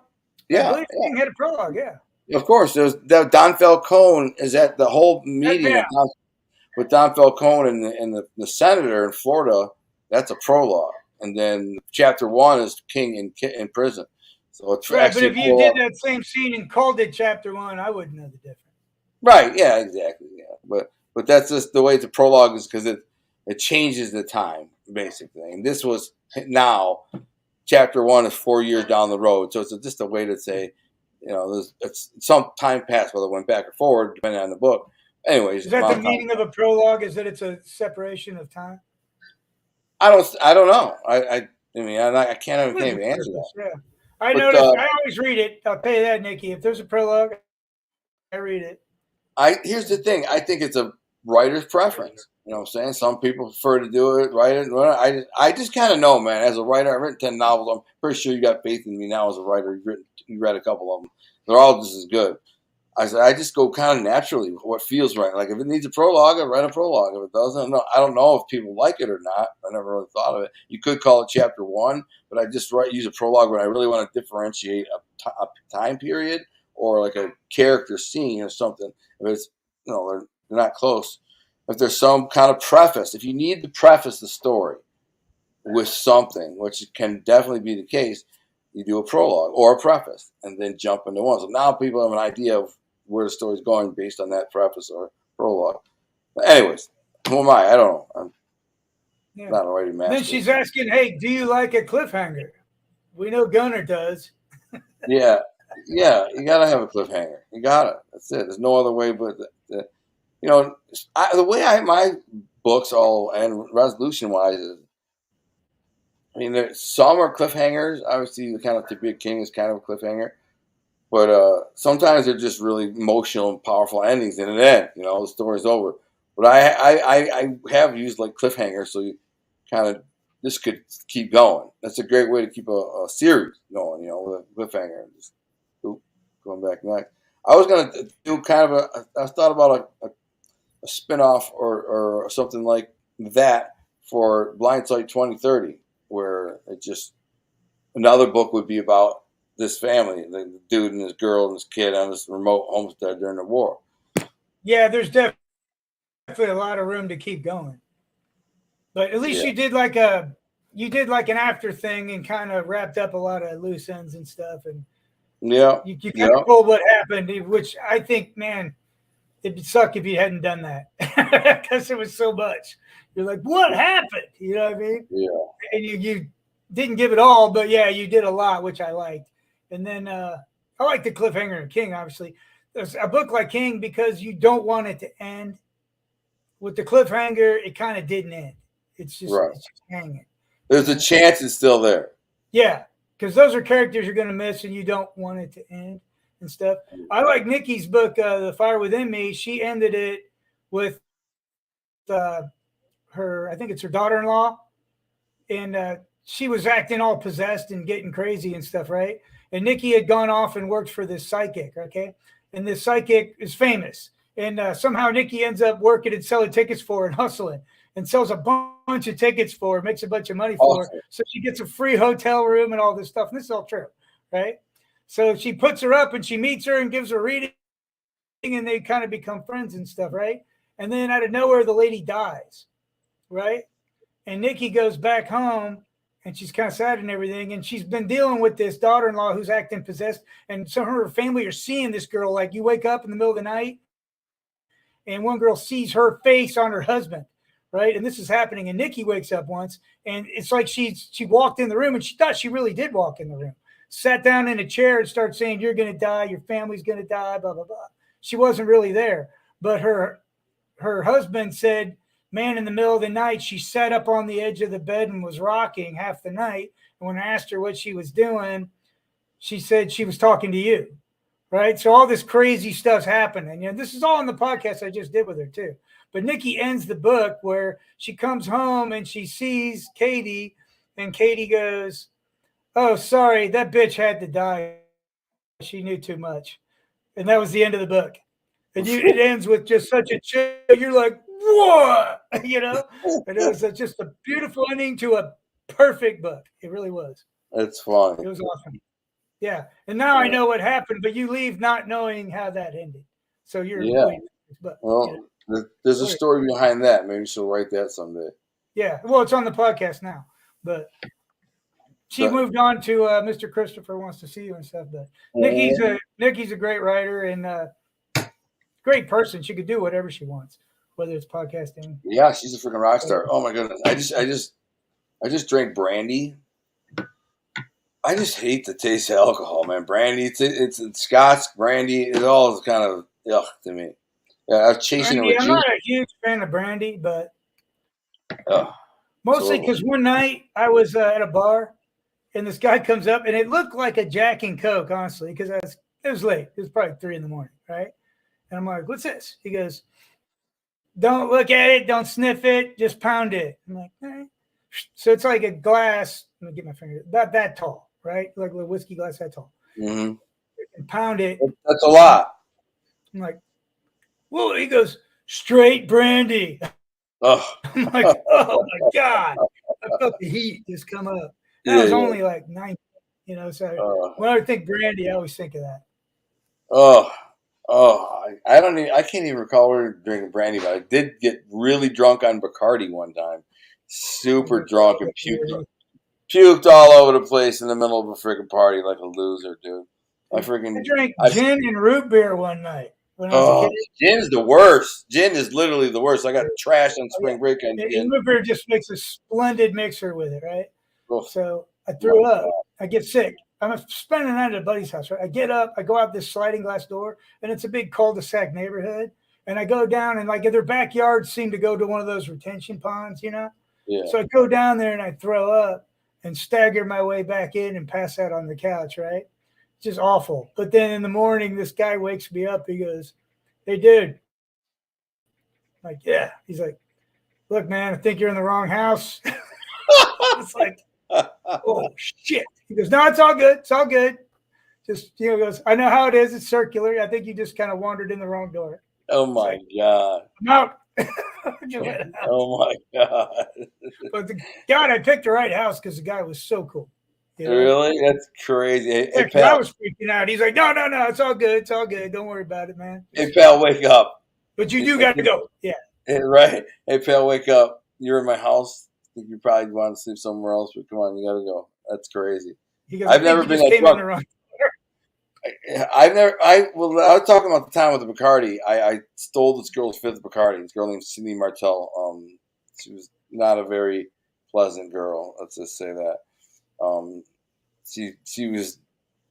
I can't even. She's not a pleasant or good girl for sure. Certainly, she liked the boys. Anyways, so I took her Bacardi, and me and my boy Jay drank it.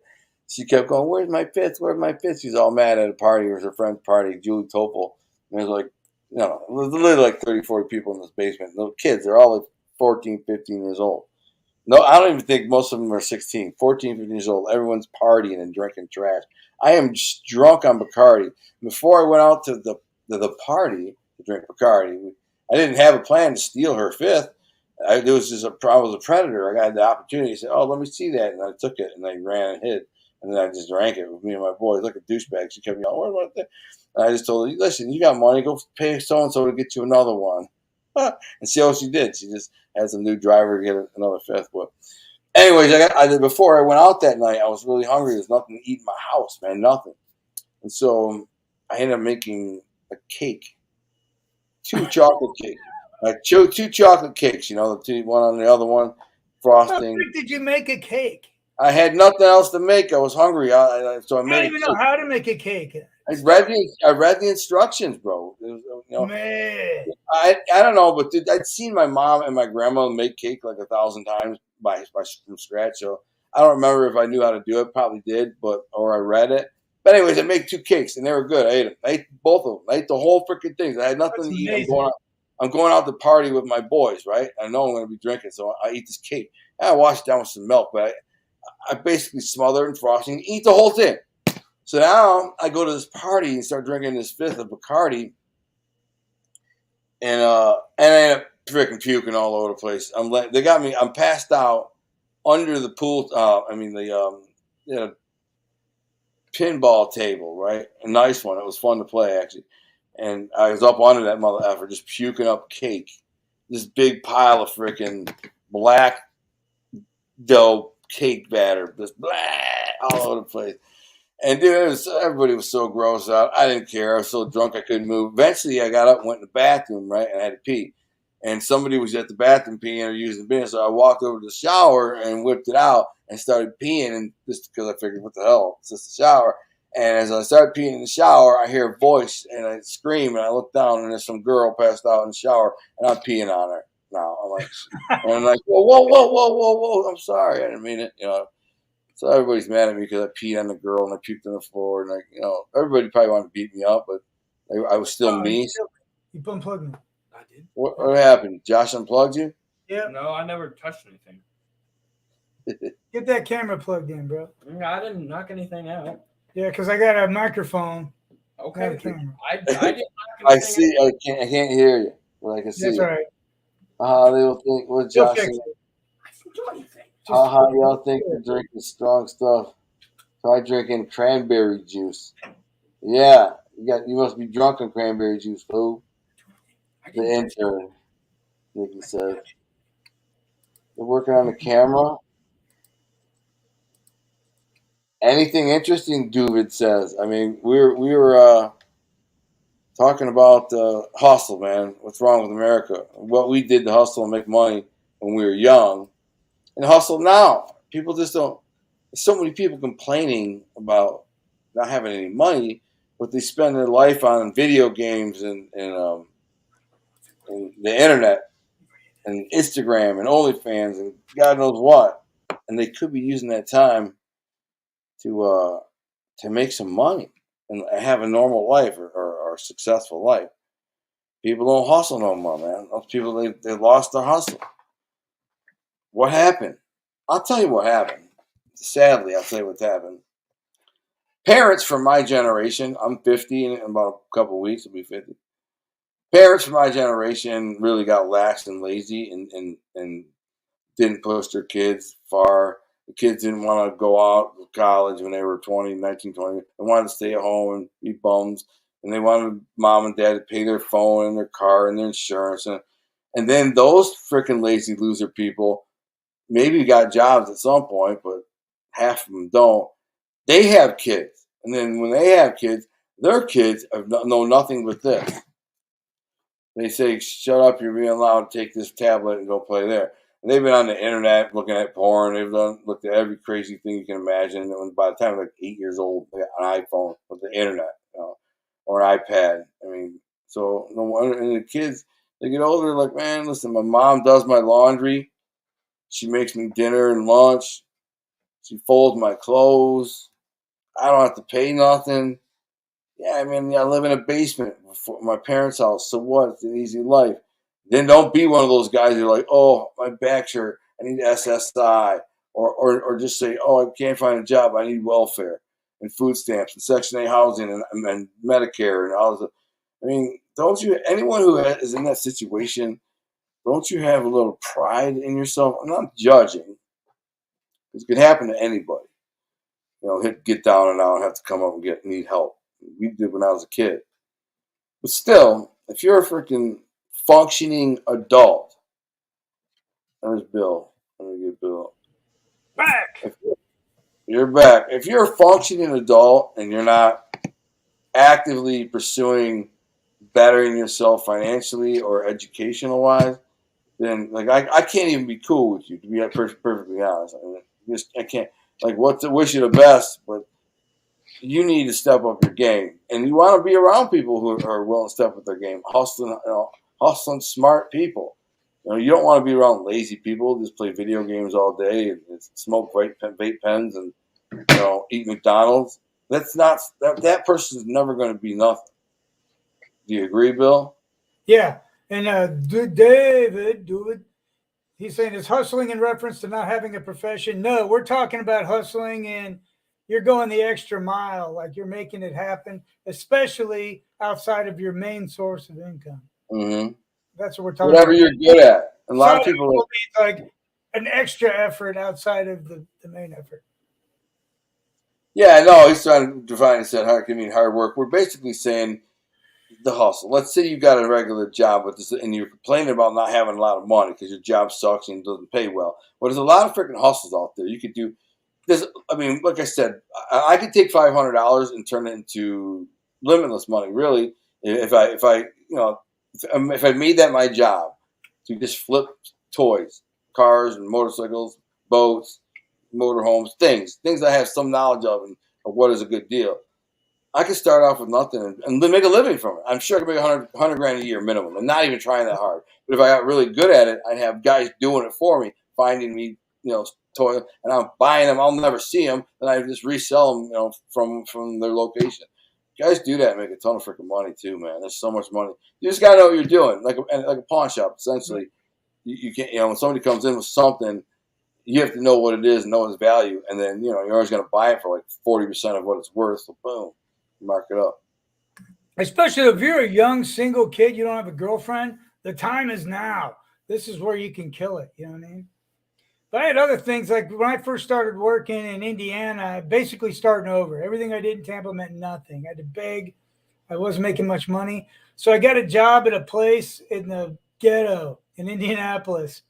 So I get off work, say 2:30, right? 2:30, 3:30 if I get some overtime for. I go straight to this other job with the understanding that I get there when I get there and I leave when I leave, right? Right. On average, I would put in 6 hours. And what it was a grinding factory. We actually competed against the Chinese.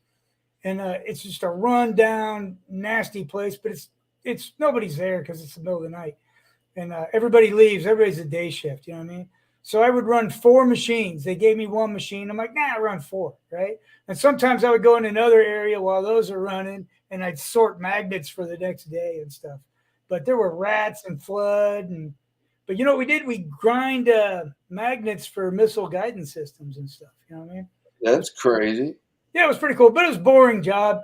But they let me do it, and now I think I made like $14 an hour. But I tried to put in 6 hours on top of the 10 at my real job, and then I'd get home and I could sleep maybe 5 6 hours, and then get right back. Man, that's a You know. soldier. That's a soldier.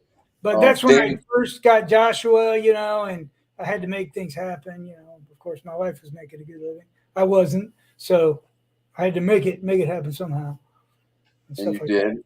Of course It you was funny. did. Last night I got up at midnight.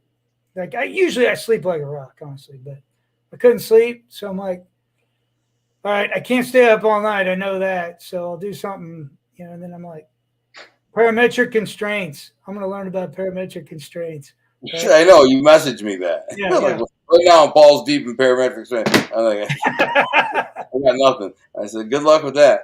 That's what I did. I stayed up last night for 2 hours and learned all about parametric constraints. And lo and behold, I think they'll revolutionize the way they do things in the engineering department. So I'm like, yeah, I got this new tool now. And so Yeah, I could have just turned on, TV and watched TV, whatever. But I was like, nah, I'll just learn research. something. Yeah. Well, that's Which I what suspect that's the reason I woke up in the first place, is because that was on my mind. Yeah, I don't know how you're not already like running a freaking Fortune 500 company. It's kind of odd, like some of your skills. Well, it's the first half of my life that clearly explains that. Yeah. But you're good now. The So I reason I mean, could never be president. Yeah. but you're good now, man. You could do anything, Good now. freaking, and solely value. There are companies out there that would like kill for you, bro. So Yeah, and I that's like something. my job though. I like what I do. It's Yeah, but you could apply your skill set and work ethic. That's what David was saying, asking me about like talent versus work ethic. I think natural talent is more common than you think. I think that people don't have the work ethic to refine it, work on it, expose it, sell it. You know what I'm saying? and stick to it. Like I said, when I got to Indy, I begged for a $10 job. Literally begged. After owning two companies and being really good at what I do, still had to beg. Nobody knew who I was, and I feel like really just where I go someplace, usually they already know who I am. I get a call a couple times a month. People try to recruit me. You just Yeah. got to stick to it. But I stayed here in Indy long enough now that people know who I am. Any major player in this game that I'm in, they're like, yeah, I know who you are. All the techs know who I am. The vendors know who I am. The people that sell CNC machines know who I am. So it's easy for me now. But man, when I got here, I started over. I was like a teenage kid. Nobody cared. Well, that's you, dude. It doesn't matter. You're going to learn the position no matter where they put you. You're going to learn it, figure it out fast. That's why you have value. That's why, if you're a Fortune 500 company, you take a guy like you, and you're like, I need 150 grand a year and all benefits and everything paid and like 2 months vacation, and they're still like done. You're that kind of guy because you can make a difference in any of these companies. If somebody, I'm just surprised, like you said, your first half of your life played a role in that because you never were able to establish a relationship with like big freaking ballers. Like My reputation was horrible. Yeah. Yeah, exactly. So, but now, oh god, they're slipping. I'm gonna end up having you run my Fortune 500 company, bro, and I'm gonna be one like I won, and got the guy you guys freaking overlooked for all these years. Yeah. Sometimes that's how it goes. I'm obviously overlooked as everything. As a writer, so you've read To Be a King. You know for a fact that if To Be a King was made a movie, I'd make $100 million. So it's one of those things. When I was in prison talking about hustling. All I did when I was writing my books was hustling, dude. That was 10, 12 hours a day, laying on a bunk on a typewriter like this, editing, printing out, printing out for 12 freaking hours a day. Half the time, my bunkies hated me because all I did was type and print. They didn't like me, but they weren't going to whoop my ass. Or I always tell guys, freaking, if this is going to be a problem, I'll just go find somewhere else to lock. This is what I do. I lay on my bunk all day. I don't bother you. You can do whatever you freaking want. But I'm going to be laying here like this, pillow stuffed under me, and I'm like working like that, laying on my bunk. And for probably 10 hours, legit. I said, I don't print past 8 o'clock, but if this is going to be a problem, and then we just, I told some big black dude this. I told him this. I was actually really scared at the moment because I figured this guy's going to freaking we're gonna fight. There's no other way around this situation. We're just gonna fight. So I'm like, and I'm gonna walk in with that intent. I drop my stuff on the ground and said, "Listen, man, this is what I do for this big black dude, man. This big mother effer, way bigger than me, and black as hell. He had sunglasses on, and he was a top head Mobite, like the head Muslim Mobite on the yard, and they called him Flint. He was from Flint, and I walk in there. Oh God, I'm thinking we're about to bang. I throw my thing down. I said, "Listen, man, out of respect," I said, "if you want to pack your stuff." I said, if you have a problem with me or have a problem with me being in here, let's just bang out now. But go ahead and pack your own stuff because you don't want the cops to pack you up because they'll break stuff, lose stuff, whatever. So I said, you can pack your shit right now. And he's looking at me like, really, dude? I just walked in there and said, man, this is what I do. If it's going to be a problem, let's just fight now. Let's get it out of the way. Why? Ain't no, if you're a whitey hater or whatever, you have an issue with me, I might bunk every. Let's fight now, man. Let's get it over with. He's sitting on like this on his bunk, looking at me. He's got sunglasses on, and he goes, "No, man, I'm good, bro. I'm on the yard most of the day, anyways. Do you?" And I was like, "All right, cool." I just did me. I don't think we probably said another word to each other. I just think his organization, the way that it was designed, it was to very much dislike white people, and that's what they kind of taught each other. And I was in there with him, but he never said nothing to me. This is a big dude. I knew for real. If this guy's got any fight in him, he could whoop my ass. So he's got a chance. I don't know. I might be able to get him because I'm good on the chin. I know how to work that chin real good. But this dude was so damn big. He had a neck about this big around. His big black mother for shoulders. I just remember he had these big, huge shoulders. He came in the weight pit one day, and I never see him in the weight pit, right? He comes in the weight pit, and somebody puts 500 pounds on the bench, and he just goes bang, bang, bang. Hits it like 4 or 5 times. Jesus, this guy's a freaking beast. Are you kidding me? And so I thought for sure we're going to fight. And all I'm thinking about is chin shot, chin shot. You know how to do it. You got to come bang, hit him in the chin, just work the chin. I'm thinking he's going to get off that bunk and just say, yeah, let's do it. Like, let's do it. If we're going to go, let's go, man. He just sat there. If he would have got off that bunk, though, the way I was like triggered, like you ready to go. And I'm talking to him like this. If he like just stepped off that bunk, I was going to freaking wham, just blow his mouth out, boom, boom, boom, boom, boom, and then we'd fight in there until we'd be smashing all over the place. And the dude might have got me, man. He was a big dude. A couple times I got in fights. Where he is now? Probably still in prison. I got in a couple of fights with big dudes like him, not as big as him, but big like him. And they ain't easy. It's not easy to whip their ass. They don't go down as easy as a smaller guy. They take a lot of freaking punishment. You hit them smack in the jaw with freaking a good shot. They shake it off. Dude's got a neck about that big around. So, I've been sucker punched a bunch of times, and I never been knocked out for one. But it's close enough when you see stars banging, you're like against the wall, like what the frick just hit me? And then I just realized someone hit me, so I jumped back. Smashed the dude with an elbow, got lucky. I threw just a blind elbow at where I thought the guy was who punched me, tapped me on the shoulder. He's like, L, I go turn around, bang! And there's a wall right there, and I kind of shake it off, and I just throw his elbow back right where I figured his face was. Bang! Crack him right in the jaw and knock him out. I don't even know who hit me yet, Yeah. I'm not going to say his name because I'm actually friends with the guy now. He's a good dude. He's a really good dude. I like him, and I don't want to, say it, but yeah, it was over a girl. It was a freaking girl I dated. Anyways, he got me. I cracked him with an elbow and knocked him out. And then his boy, he bounced at the club I was going. It's me and Gino.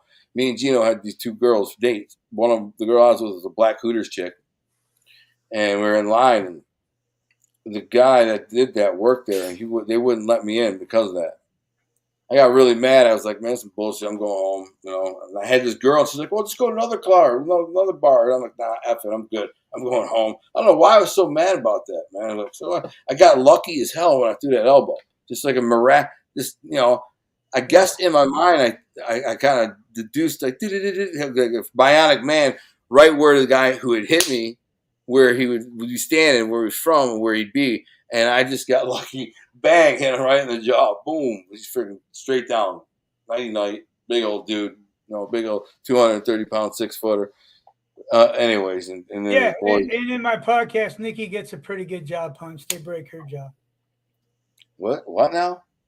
Nikki has a fight scene, 2 fight scenes in my podcast. but they break Oh, her man. jaw when she's young. What? You got to hear the podcast. It's amazing. Yeah, I want to hear it. You have to send Let's it to me. get Harry. Let's get I something told for you, everyone. I told you to send it. When you had it, so I will listen Unless to it. you're into baking or something. I don't think there's anything about that. Dude, it says hustling takes hard work, but instead of following the rules, beating the system. That's smart words. Yeah, I mean, here it says, click on there. It says, I kind of last week in the life related to hustling, living the life, implying you beat the system like a hustle takes hard work. But yeah, I don't You know. come up to Life, Larry's book? Yeah, I don't know if he's read Larry's book. Who's somebody asking about it? Well, The Life, that's the name of Larry's book. Jacob said there's an interview with Uncle Stan. See, I probably won't ever have an interview on my show. Maybe way down the road or something. But I will be on his show. That will be coming soon enough. Also, Larry Mazza, that's my boy. I just sent him the pitch deck, which I haven't even sent you. I got to send you. And it's worth mentioning that they called him Legitimate Larry, even when he was seriously tied in, because he always had legitimate rackets going too. Larry, I don't know. They called him Legitimate Larry. Legitimate Larry, because he was a hustler. That guy was a freaking hustler. He's really kind of a brainiac when it comes to like the handicapping. Yeah, I love that he loves his life, what he does. He has a lot of fun and enjoys what he does. He's very good at it. He had legitimate gigs even when he was at war and stuff like that. He had legit streams of income. Yeah, legitimate Larry. He's a smart guy, but he also, when the time came for the fighting tip, and he loaded up a shotgun and blew mother effer's head off, so he wasn't for no game. He wasn't, but he's such a mellow guy. Yeah. That's how you know he's the real deal. You know what I mean? Yeah. I know. I mean, dude, I've known guys like him, like wise guys like him in the street. And I mean, that's why he's my friend. You know what I'm saying? That dude's my boy. We are thick as thieves. He's got something popping. I got something popping.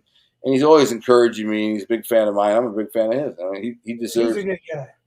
Yeah, he deserves, I think he's going to be, very wealthy and famous not that long from now. Like within the next 2 years, I think they make not that he's doing that bad now, but yeah. No. It's what he does now. What he does now, he makes a lot of money. He's very good at it and supports himself. He has beautiful cars, exotic cars and stuff. He's a successful dude. Just sports handicapping, advising, people what to do with their money overseas. But I think his story is going to be made into a movie or TV series. Terry Winter is on the forefront of that. You know what I'm saying? Terry Winter is like got your script and you're having Zoom calls with him and stuff. You're in the game, man. Something's popping. You know what I'm saying? So I know Terry Winter, a lot gets thrown at Terry Winters. The people working with me were like, we could take it to Terry Winter. I'm like, Terry Winter probably, he might love it, but he's got there's a lot of his own projects. He got Larry Mazza's project, you know what I'm saying, which is a great, amazing story. If you turn, that's the good thing now is that it's not just one venue anymore. There's so many ways to get your stuff out. I know a lot of guys, and a lot of guys have things rolling now and stuff. It's cool. It's cool. It is cool. Yeah. There's a lot of opportunity. A lot of channels, a lot of medias. It doesn't even have to be a channel anymore, really. I mean, on some level of success. Yeah. Well, I'm like the major streaming networks are pouring a lot of freaking money into new content, which is good. It's good for me. You know what I'm saying? Right. It's good for Larry, and they know that they're hungry. The system is hungry for a really good show, like a new content, great concept show. When you find it and they publish it on Netflix or HBO or Hulu or Stars or whatever, even Amazon, they're all paying big freaking money for. Yeah, but that's the thing. I think Netflix rivals being in a movie theater now. Yeah, Netflix. Well, before, when we were growing up, it had to be in a movie theater or nobody's going to see it. You know what I mean? Well, yeah. If you imagine the painted line at Netflix, it would be it'd be which perfect. I think it should be. Yeah. Yeah. Same with King, though, in my opinion, they'll never make King a movie and make it as good as it needs to be. Yeah, you're right. I agree with you. Never boil that down to 2 hours. No, the whole story. Why would you? Why would you anyway? Yeah, why would you? Exactly. You're better off. So much fun dragging that out. Yeah, exactly. There's so much meat there to just, like if you're talking about like a Sopranos type of show, but better, But way better. better than you just like you said. Every chapter is kind of a series, a show. I could write the script for every Oh yeah, single and that's series. the one where you're just like every week, like you can't wait for Yeah, Thursday you can't wait to see because what the that's when future it do. comes out. You know. Yeah, yeah, yeah, exactly. That's what we would make with To Be a King, and I believe it's going to get made at some point. That someone's Oh, either it'll going be. to they'll probably at first think movie, and then I'll be like after they see kind of go over the story again, and like this has to be a series. You have to take this Netflix. We have to write a script, get a showrunner, and do all the things that we did to sell your other show. Dude, that's the irony, bro. Between me and you, the irony is like David, producer, a guy loves me. He's super, committed to this project, and he's, really, he's a good dude. Love the guy, but he hadn't finished To Be a King Volume 2, and so I know it's going to be one of those moments in his life whenever he finishes Volume 2, and he's going to go, "What the frick? Why haven't I been doing this? Like, why haven't I been pushing this to make this into a series?" You know Right, what he I'm saying? thinks he's got his head around your talent, but until he reads that book, Yeah, I try to tell him that all the time. He's until like, you're "Oh, sitting in that casino that King built, which yeah, is still, exactly. I think, the most powerful image I've ever read. Like Yeah, I can sit in there and be in there. It's incredible. Grease. It's insane. Yeah, Yeah, it's insane. he recreates.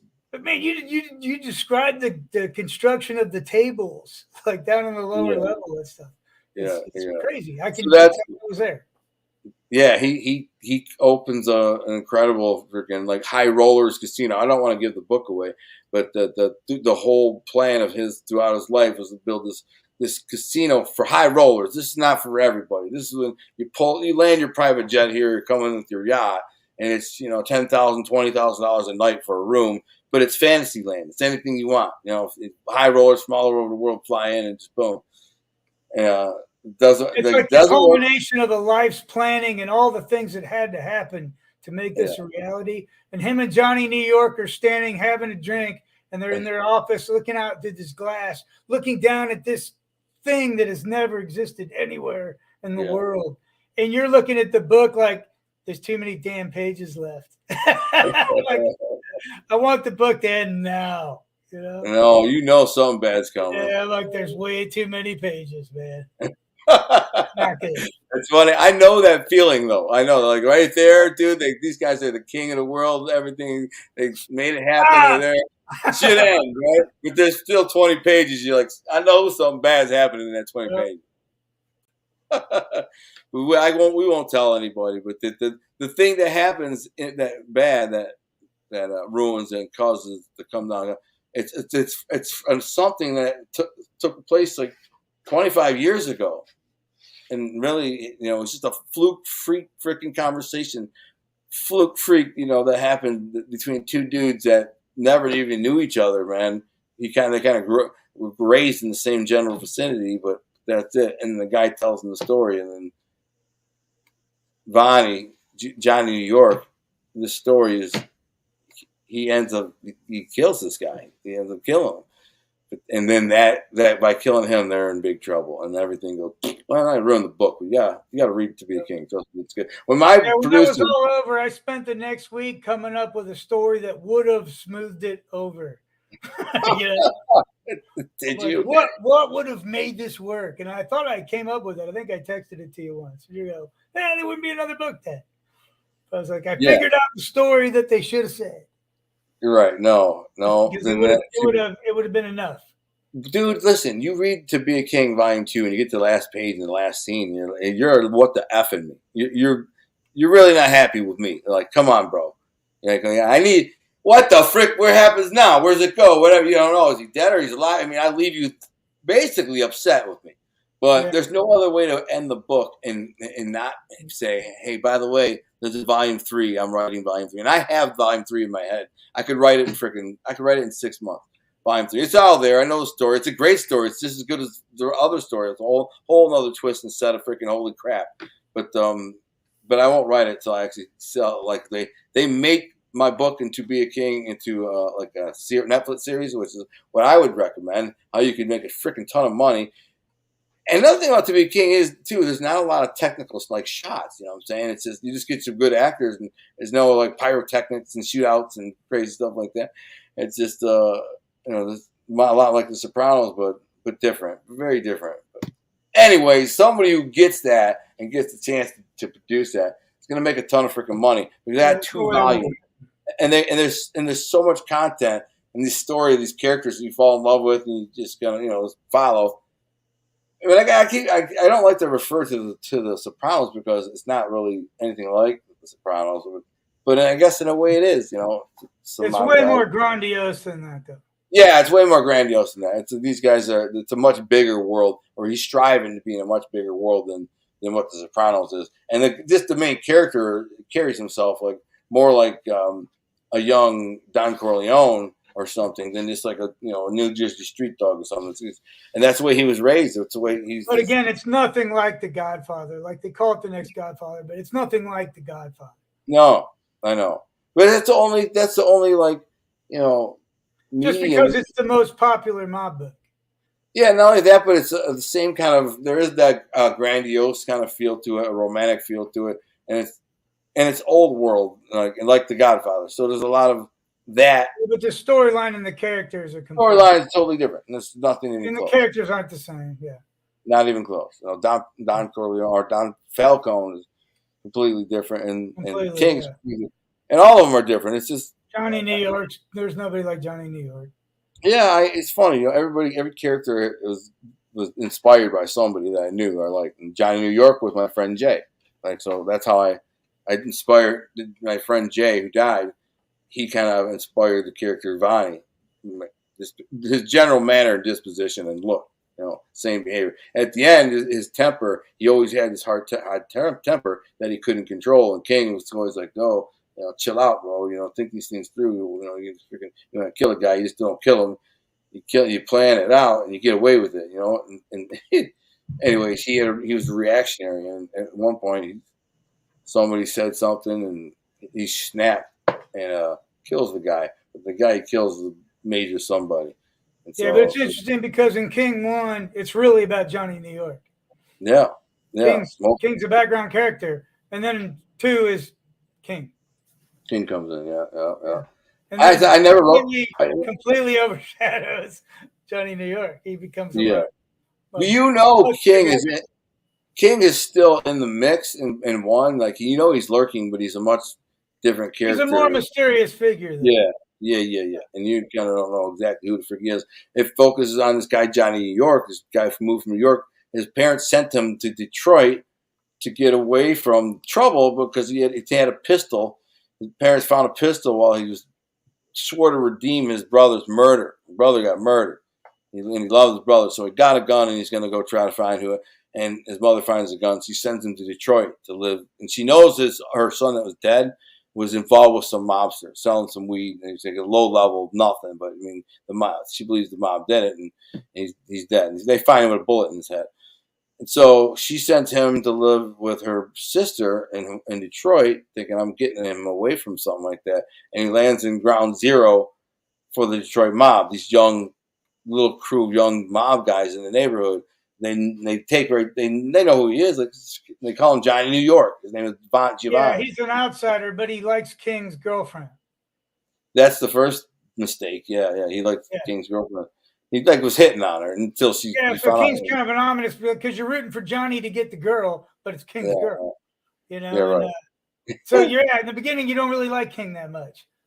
Yeah, you're like, who's this? Some guy, some kind of bully or something. Yeah, he's like a bully, like a entitled. But he's not. He's just feeling out this dude, man. This is a crew of young mafiosos, take it very serious. It's their life.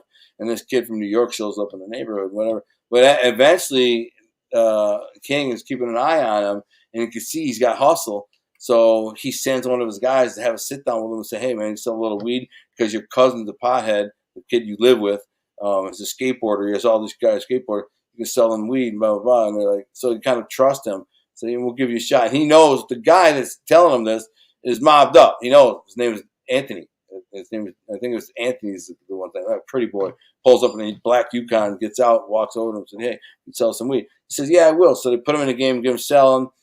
and then he works in the gym. That's how King. Do you remember? That's how King like actually got cool with him because he came into the gym. King came into the gym, and Vonnie was Gave working him a there, and free pass. Yeah. yeah, he said, "How much for the gym? How much for a year membership?" And he says, "You're good, man. I got you covered." He said, "Well, why would you freaking do that for me?" And he's like, "You seem like the kind of guy who appreciates a favor." That's what he said.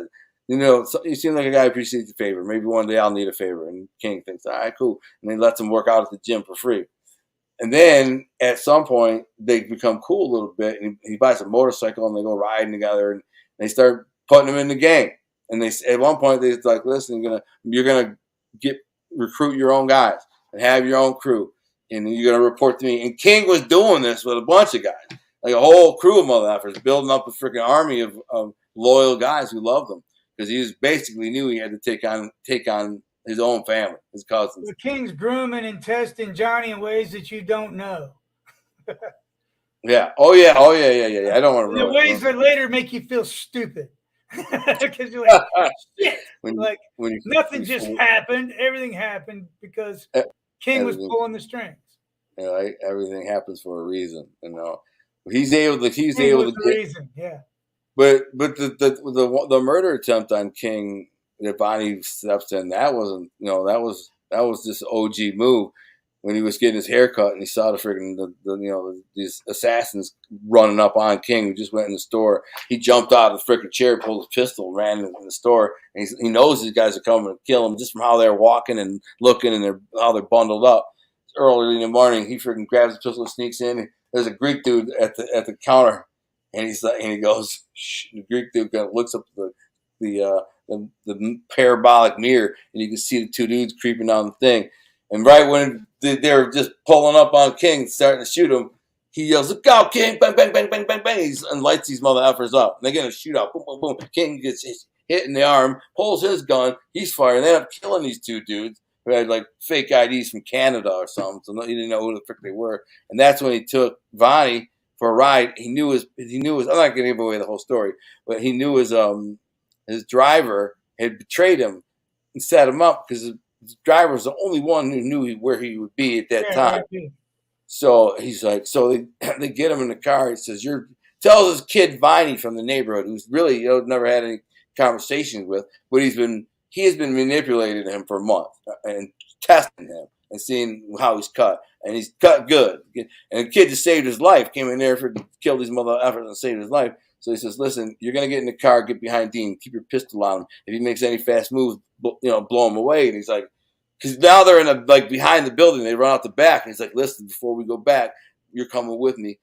And he's like, what? Why? You know what I'm saying? He don't even know this guy. He's like, keep your gun on that mother effer. He makes any fast moves, blow his freaking head off. And he's like, why? He's like, he's the freaking one who betrayed me. So we got to get rid of him.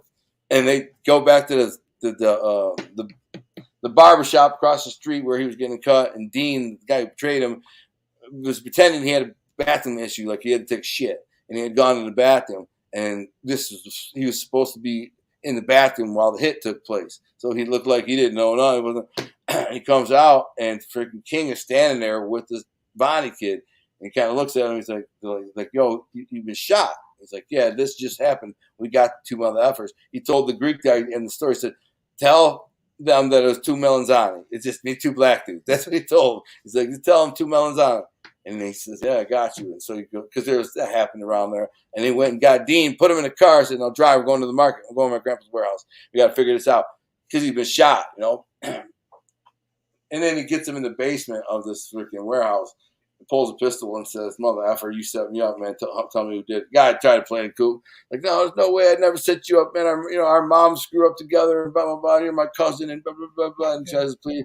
He shoots him in the leg. Bang. He said, mother effer, the next one's in your head, man. And he starts talking. He's like, man, they told me they were going to give me this and do this. If I didn't do it, they would do this and that and that. And then he looks at Giovanni, who's got a pistol he knows. He says, shoot him in the head. And the Dean dude's like, what, dude? Come on. What? Bang. And Vonnie's like, all right, boom, shoots him in the head.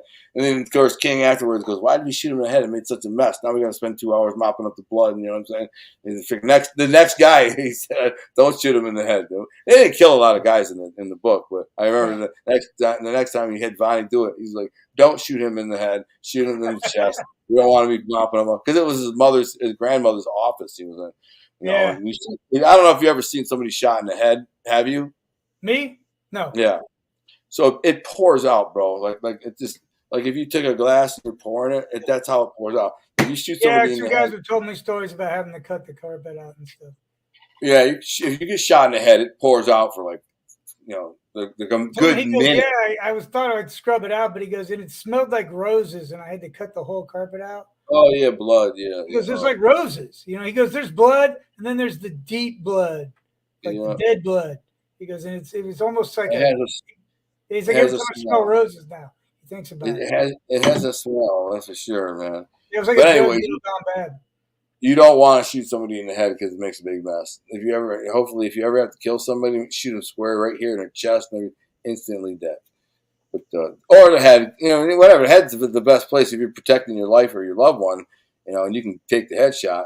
The best thing you do is put the pistol right up to their head, just against it, and pull it. That get rid of them instantly. I'm just saying, if they're attacking you or something. I'm not trying to, you know, say be a cold-blooded murder, but of course, there's crazy stories, man. If you guys are taking a 9 right in the chest and kept coming, you know, on drugs and stuff, they get shot in the chest with a freaking 9 and keep coming. I've seen guys get dropped, like shot in the leg, and they die. You know what I'm saying? It's crazy. Bleed out. I've had some buddies, they have bullet holes you could put your finger in, like 3, you know, and I got 2 in my shins. Right now, I got 2 holes in my, basically, and it's right there. It's still pretty prominent.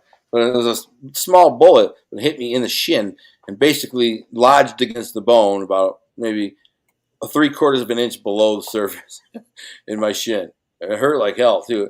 It felt like someone freaking didn't hit dead on, thank God. It would have shattered my thing. But it felt like somebody took like a broomstick and just smashed me on my shin really bad. You know what I'm saying? Yeah, sometimes it was just like a parking lot shot where it bounced off the asphalt and hit somebody. Yeah. What do you mean sometimes that happened to you?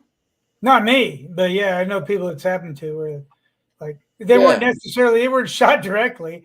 It was like it bounced off the parking lot. Something that happened. Like, shit. You know, dude, I got shot and the doctor said it was a 25 or a 25 or a 22, and he said you got lucky because if it went on the other side of the bone, it could have hit an artery, but it went on the left side of the bone. He said it hit the other side and ricochets. You could hit an artery, you could have bled out. So then 8 years later, the same exact thing happens. I get shot in the other leg. A guy pulls out a gun after I rob him. I gave him like $20,000 for some heroin. I got a couple ounces of heroin. You know, it's like 4 ounces. So I throw it in the back of my Jeep, and then as he turns, he's like, "All right, bro, I'm out." So I grab his jacket and I put a gun to his head and say, "Mother effer, give me the jacket. I know the money's in the jacket." And he says, "Man, you serious, dude? Chaldean dude. Are you serious, bro? You serious?" And I said, "Yeah, mother effer, don't make this be your last minute." And he freaking peels out of the jacket. And as he's peeling out of the jacket, I'm not paying attention. I think I got him dead to right. He's stupid. He's getting got. And all of a sudden he comes out with a pistol, but he starts firing like low. He's like, pop, pop, pop. I start to come up, starts firing like this. Get me, right? I don't know why he starts shooting down there. So the first shot missed. Second shot hit me in the shin. Third shot hit me in my jacket. I had this really thick leather jacket. And it went through like my pocket and it ripped all the way around the other side and lodged in this side in the pocket. So it just went between the leather and went through there and just zipped around. So I don't know. A bullet in your pocket? So yeah, I had a bullet in my pocket. So I know I found it. I didn't find it for like 2 weeks later. What the frick is this, man? And I feel this lump and I start feeling it and I caught it out. The frickin' bullet, man. What the frick? That's crazy. Yeah. And then so I did get hit in the shin, but then the gun jams. So on the fourth shot, it jams. And he's like, he can't believe it's jammed. He starts to mess with it. I got a pistol in my hand, dude. Like, I was dead. I figured, man, this is how I go. Because I'm like, give me the jacket. I'm getting the jacket in here. Pop, pop, pop, pop, pop, pop. And I'm like, what the frick? I'm dead. He got me. And he didn't hit me, so he hit me in the shin. I felt that. So I just aim my gun at him, start popping, boom, boom, boom, boom, boom, boom, boom. He runs off. I had a 380, 8 shots. I fired 7, saved one just in case, and he ran off. But I probably hit him. I'm not sure how bad I hit him, but I mean, I shot him at point blank range. I mean, anyways, this is a battle of life and death. He had a gun, I had a gun. We're shooting at each other, you know? And so I got a couple of scars. The funny thing was, it hit the other shin on the other side, almost identical spot, bro. How weird is that? How freaking weird is that? I'm like 15 when the first time I get shot, and then the next time I shot, I'm like 25. So 10-year span, I get shot in the other leg, exact spot with a small caliber pistol. Unbelievable. What the freaking? I mean, in the same spot. I got the scars. You know, they're pretty close. But what is more unbelievable that that's all you guys shot? Yeah, I know, dude. One time I freaking was robbing a dope dealer with a DEA vest, a jacket on, and a badge, DEA badge. We kicked in a dope house, me and my boy. I convinced him to do it. This is his first time. He didn't want to do it. I told him to tell the 2 dope dealers to get on the floor and blow their freaking head off. They do. We zip time. I'm like getting his chain. There's a bag of dope on the couch. It's not a ton, you know. It's like $1,000 worth of dope and some cash on them. They had $400 or $500 each. We get that, and I'm saying to the guy, "You sure there's nobody else in this house? If somebody comes out in this freaking house, I'm lighting you up." I said, "If somebody comes out of this house or another room from upstairs or wherever and starts shooting, I'm shooting at you in the head first, just so you know. I'm pulling the trigger on your head before I shoot back at them. So you better tell me." He says, "There's nobody in the house." So I'm sitting there like, all right, cool, kind of relaxing. You know, my dude's freaking basically doing all the work. All of a sudden, the guy comes down the stairs and starts shooting at me. I heard him like walking, and then he came around the corner. Basically, came around the corner like this and fired without really looking. He just kind of saw me and was like, pop, pop, pop, pop, and started shooting. He fired like 6 or 8 shots right at me, and I'm standing there dead to right, dead. Not one bullet hit me. Missed. It was just like Pulp Fiction. He shot all the way around me, wherever it was. He didn't hit me. It's like silhouette on the wall. Yeah, exactly. I'm sure this guy freaking missed me. And so I take my gun, it was the same 380, and I fire a couple shots. He goes run upstairs. I shoot to the wall, bang, bang, bang. And then my dude with me decides to shoot one of these guys on the floor, but in the leg. And the guy starts screaming, "Oh!" And I look at it, "What the frick is your problem?" He's like, I'm like, "Come on, we got the money. We only got like $2,000 out of that lick." But like, "Why'd you shoot the guy?" He's like, "I don't know. I mean, there's all this shooting going on." Yeah, but now you got somebody screaming too. Yeah, exactly.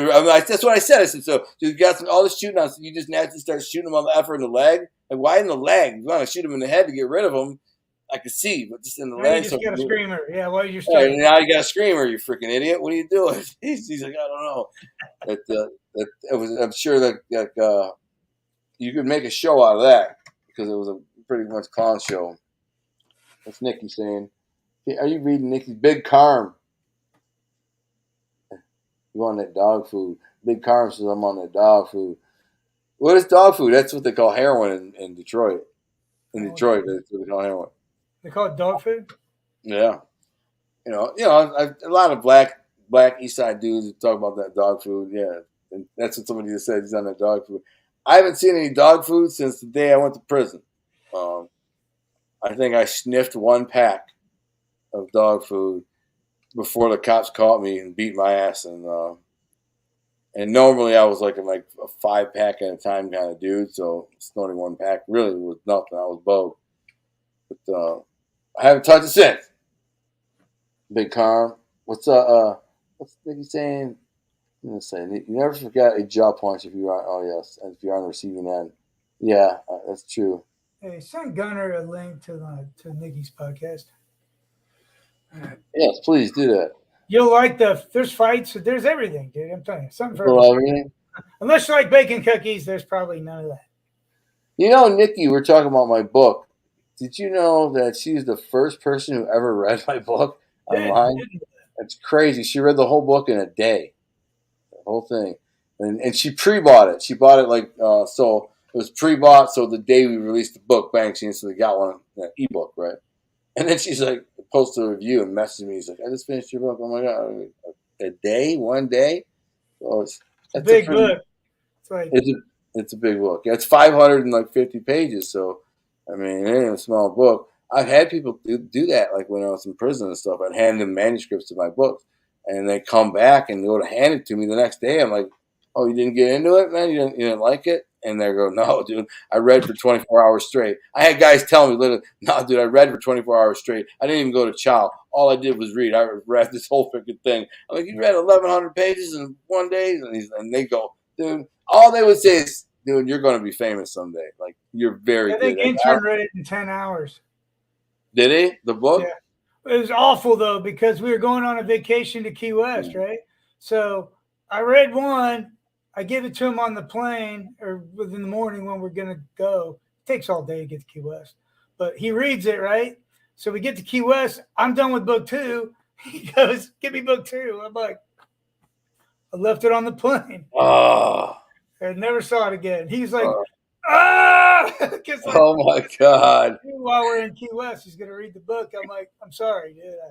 Oh my God. I could see him being mad. I had a guy, the Oh guy my who's god, my, because he just finished one and he's like, "Where is it?" And I'm yeah, looking, I'm yeah. like, "Oh shit, I put it in the back of that seat, when I Oh, was putting my coat on and stuff, and I just forgot and left it there." I hope somebody has it though. And somebody has Somebody it. has it.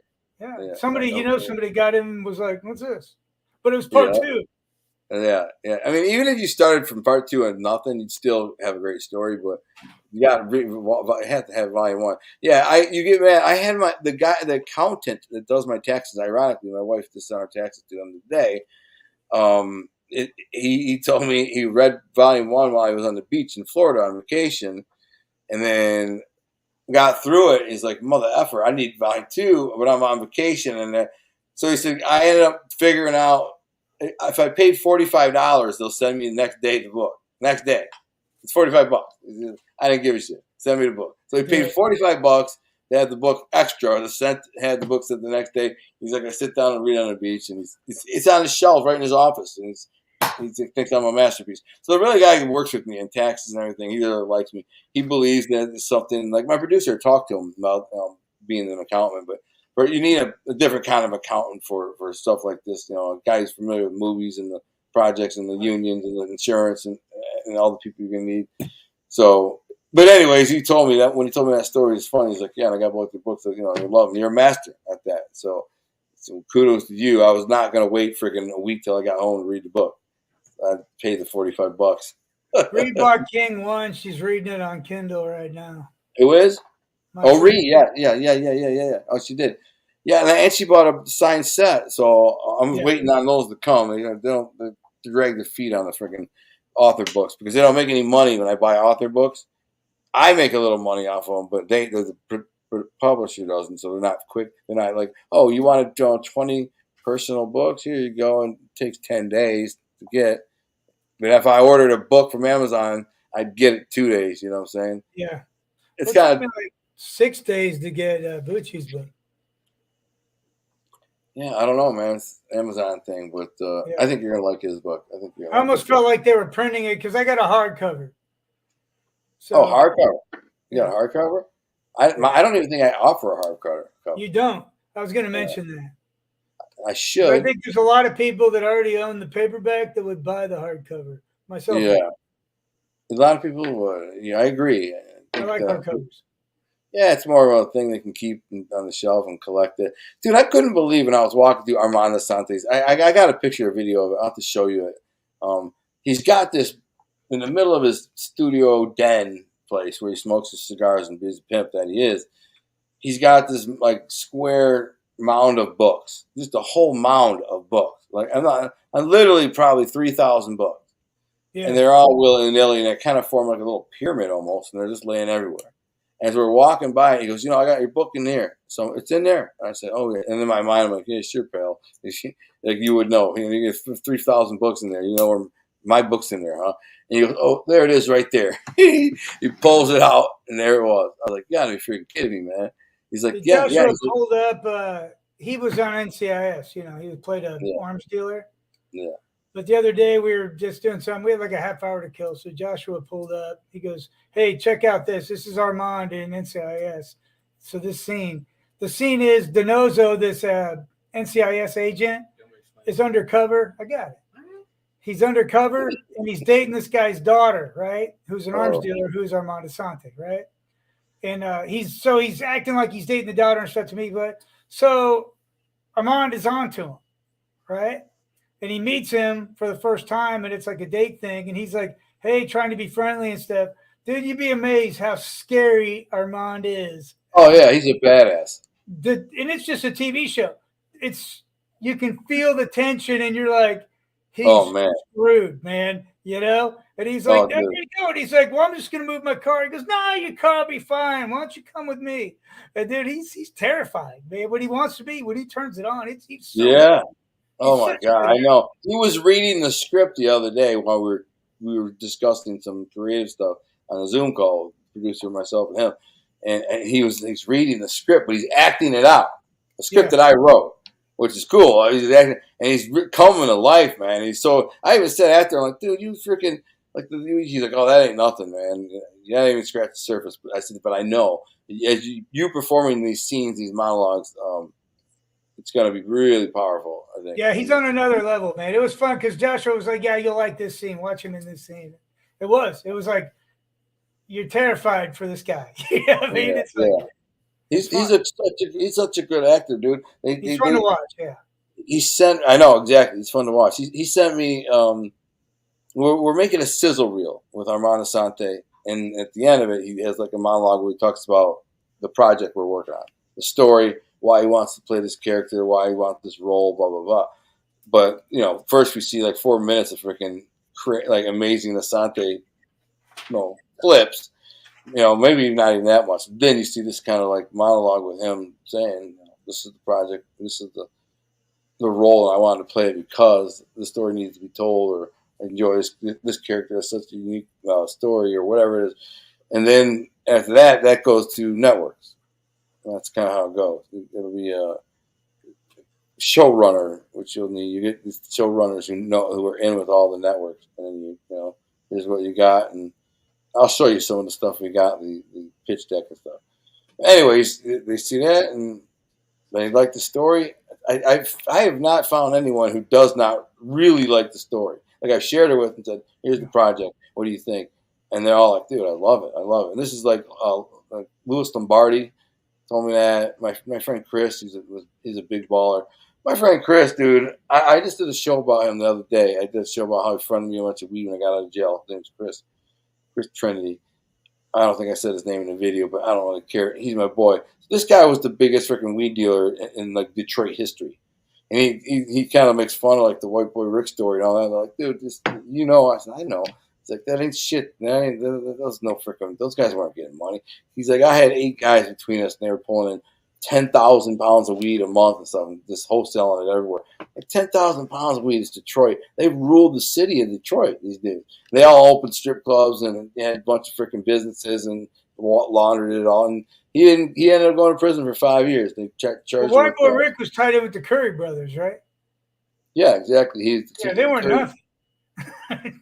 No, they weren't nothing. No, but that's all. Those guys had a very short run, man, a couple of years, and they made some money. But these guys I'm talking about did this for 25, 30 years, and one of them, they might have got busted here and there, but they were able to pull it off, make millions of dollars, and buy all these legitimate businesses, all from selling. They got crazy stories. You were telling me the other day how they started a horse ranch where they raised race horses, and it was all just so they could hide weed in the freaking the trailers. And to build a false bottom, put 1,000 pounds in a false bottom with the horses and drive across the country to the store. And that was just one of like many ways that these guys were doing it. And they got certified with everything. They did everything legit. Got educations. These guys were smart as a mother ever. Like he even told me. He said, "It's good, dude." I said, "Would you do a video of me talking about the old days?" He said, "Yeah, I did."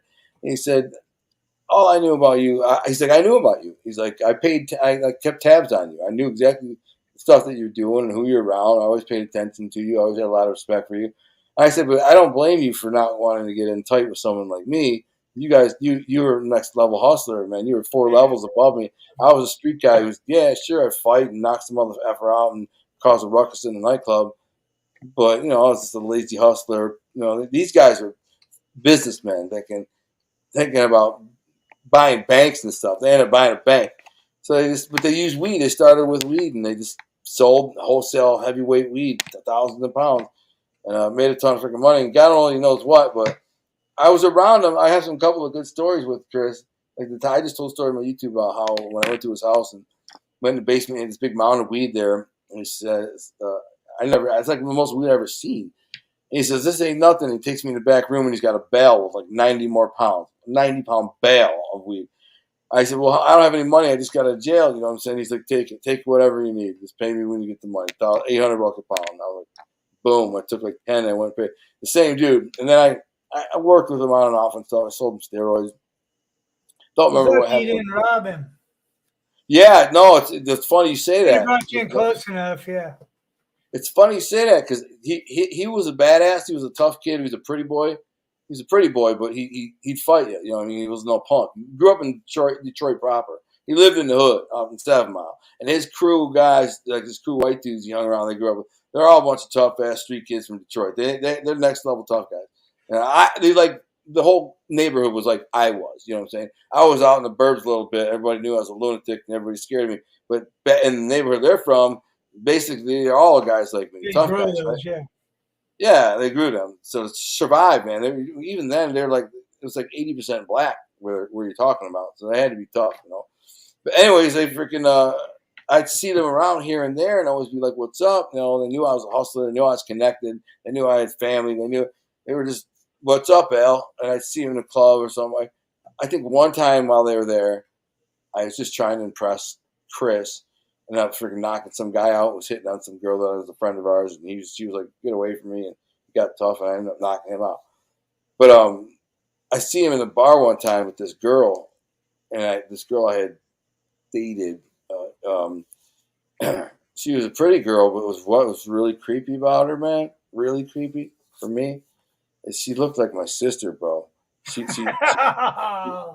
looked like my sister. She was very much like my sister, which was weird. And my friends, when I got her number and I first met her, and first thing they said was like, "She looks like your sister, bro." I'm like, she's a fucking hot chick, though, man. And anyways, I mean, I tried to get that out of my mind. Let's put it like this: it didn't stop me. So sick person. I don't know. So then, anyways, I never see her again. And then, like about a year later, I'm in this nightclub. Chris walks in. He's got this chick with her, and he's like, "Oh, this is my friend. What's her name? Kelly. So, I don't really remember her name. This is my friend Kelly." And I look at her and go, "Oh, hey, Kelly. I know Kelly." And the way I said it, dude, my friend, he's a straight up wise guy. He's half Sicilian too, so he's like us. He's half Dago. He's a tall, good looking dude who gets all the girls. And I say, he says, "Oh, you know Kelly?" I said, "Oh yeah, we go way back." So he looks at me, waits for her to walk away. He goes, "You hit that?" And I was like, I told him the story, and he's like, "All right, now I know how to treat this freaking whore." And I was like, that's what he said. And then he told me funny stories about how he dogged her out and stuff, and she was a whore, so whatever. I mean, I think intern wants to weigh in on this now.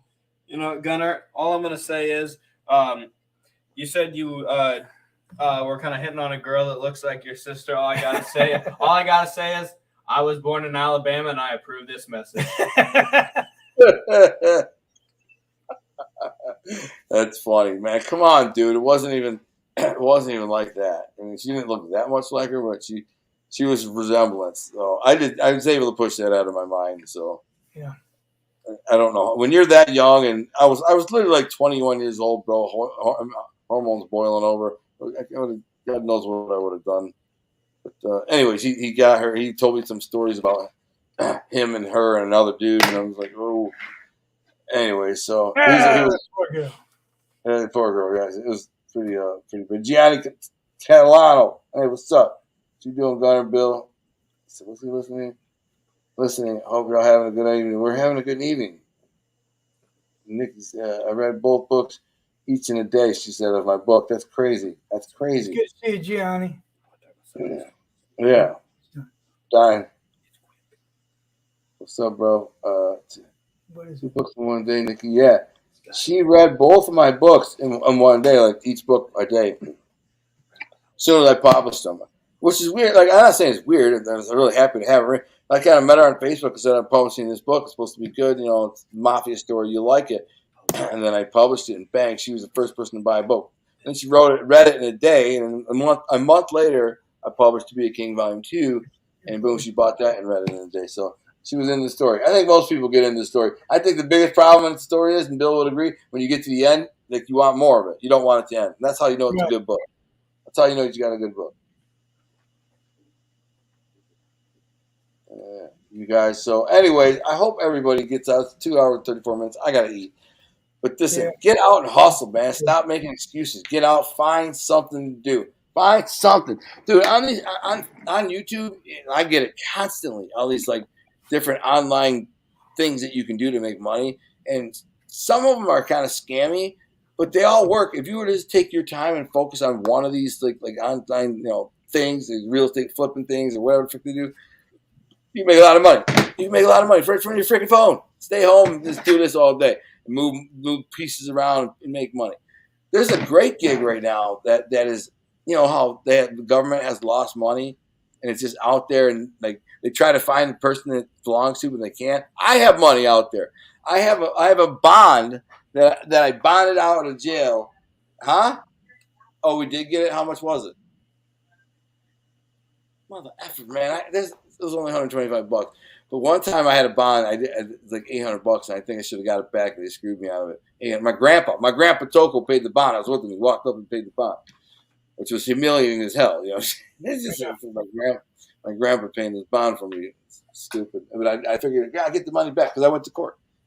And I got some kind of probation or something. And so I think it's supposed to give you bond money back, after you get sentenced. But I never never got it. So I was like $800. One time I looked that up and it said William Crooks and it's like $1,700. This is get it? Yeah, like 20 years ago, and I'm like, oh, awesome. So I look, it's my dad's. But it's like, your dad thank you very much. Yeah. Did he give you a piece? Hell no. He's like, yeah, to him it's like sticking it in his pocket. He didn't need that money. I know, right? He didn't even need the money. I was down in Florida with him once. He won like a lotto thing, like a pick quick lotto. Yeah. I'm like,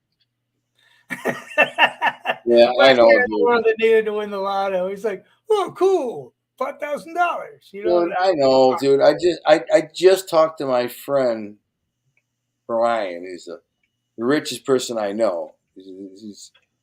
I've ever met. You know what I'm saying? I know of people, but this guy's legitimately probably worth literally $100 million. So he took me to Vegas when I just spoke to him, and actually just to see if he might have any interest in our project. That's the reason I reached out to him. But that's crazy. It's crazy when you think about people with money like that. When money just seems to go to them. Yeah, exactly. A gravitational force. Hey, Nikki wants to know if any of your characters are based on you. That's a good question. I think all of my characters probably have an element of me in them. I created them all, so no matter what they do, it's something that I would do. So I think a lot of my characters are inspired by maybe how they look based on somebody I knew and how they act. Yeah, it's more your perceptions than you. Yeah. So every guy I've created is basically built off somebody that I knew. Sometimes I didn't even like the guy, but they had a certain manner or look, and that's why I used them. Yeah, but I can say I don't think there was any character that specifically reminded me of you, but I know who it is. Yeah, if there was any character that's me, it would be King, but it wouldn't be like, my life is nothing like King's like. But a little bit. His upbringing, his home life, that kind of stuff. Yeah. There's a little bit there. But if you're ever going to be in the mob or want to be in the mob, you want to be King Falcone. He's a freaking G. You know what I'm saying? So if let's say like King Falcone was the G that I would have wanted to be if I was in the game, like going to be in the game, full Sicilian or Sicilian on his father's side, which was enough for his grandfather. Yeah, he was DeFeto. Yeah, there's a lot of similarities. The mother kind of the mother thing. Yeah, A lot of obviously, there was a lot there. Yeah. yeah, that from my own life, and just a lot of stuff. Close to the Yeah, grandfather. Yeah, now I think about it, there's a lot there. yeah, and really the whole story because when I was a kid sitting in the house, when these people would come over the house and walk around and you witness this world, you kind of start, it's in your mind. You spend enough time in that world, so I think a lot of that, just the general, the world that King is in is yes. There's an element of it came from me seeing what I saw or being around what I was around or what I was. So that spawned the creation of this world and the characters. Characters easy. There's a lot of freaking characters. I've known a lot of characters. You can't get too many of them because you confuse people. So you got to have a certain limit. But I think I did a good job in To Be a King. I didn't make too many characters. You know, the whole time you're riding with King or Vine. And then, or there's Contessa, there's Donna, a couple girls in there. Poor Donna. Donna didn't, things didn't turn out as well for Donna. She was in love with King, but King said, "You could be my personal assistant." But I can't tap that anymore. Stripper. Anyway, so you got anything to add, Bill, to our discussion with With side hustles, just the keep your side eyes hustle? open, look around. They should not be scams, to be honest with you. Find legit stuff. There's plenty out there. And you'd be surprised. It's right around. Look around. Yeah. Look, man, go online. Figure out what you are good at. Like maybe if you're good at sales, you're good. Try sales. Sales easy on the phone, man. You just basically say you're selling some stuff through the phone. You got to take the Facebook class or the YouTube class for $35, and it teaches you the system. This is where you click. This is what you do. This is what you learn how to do that, and you can make tons of money. People are clocking, man, really clocking, making thousands, making $10,000, $20,000 a month or more, $100,000 a month. You just got to learn that hustle, that trade. You gotta. That's what it's all about. And guess what? When you do that, you don't have to have a boss. You may make $10,000 a month, but you're your own boss. So you spend 8-9 hours a day on this phone or your computer, dicking around, selling stuff, moving stuff, offering stuff, whatever. But at the end of the month, you're up 10 G's. Look at me right now. Does this look hard? It's not hard. You know what's hard?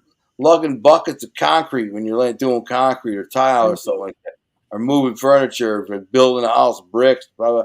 That's hard. That's hard. Sitting here just tapping the phone is eating money. I can't see how kids who don't got nothing, they complain about they don't got nothing, but they don't want to go work, and that's just They kids, haven't developed charisma and social skills either. right?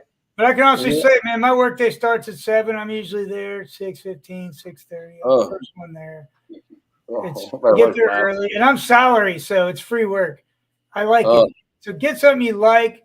I get in there. I got an agenda. I got things I want to accomplish. I get there early. I stay a few minutes late. Whatever. that's why I Do it all the can't time. wait. I Do it all the time. can't wait to hire you and just say, Yeah, I here, can't man. wait to work there, man.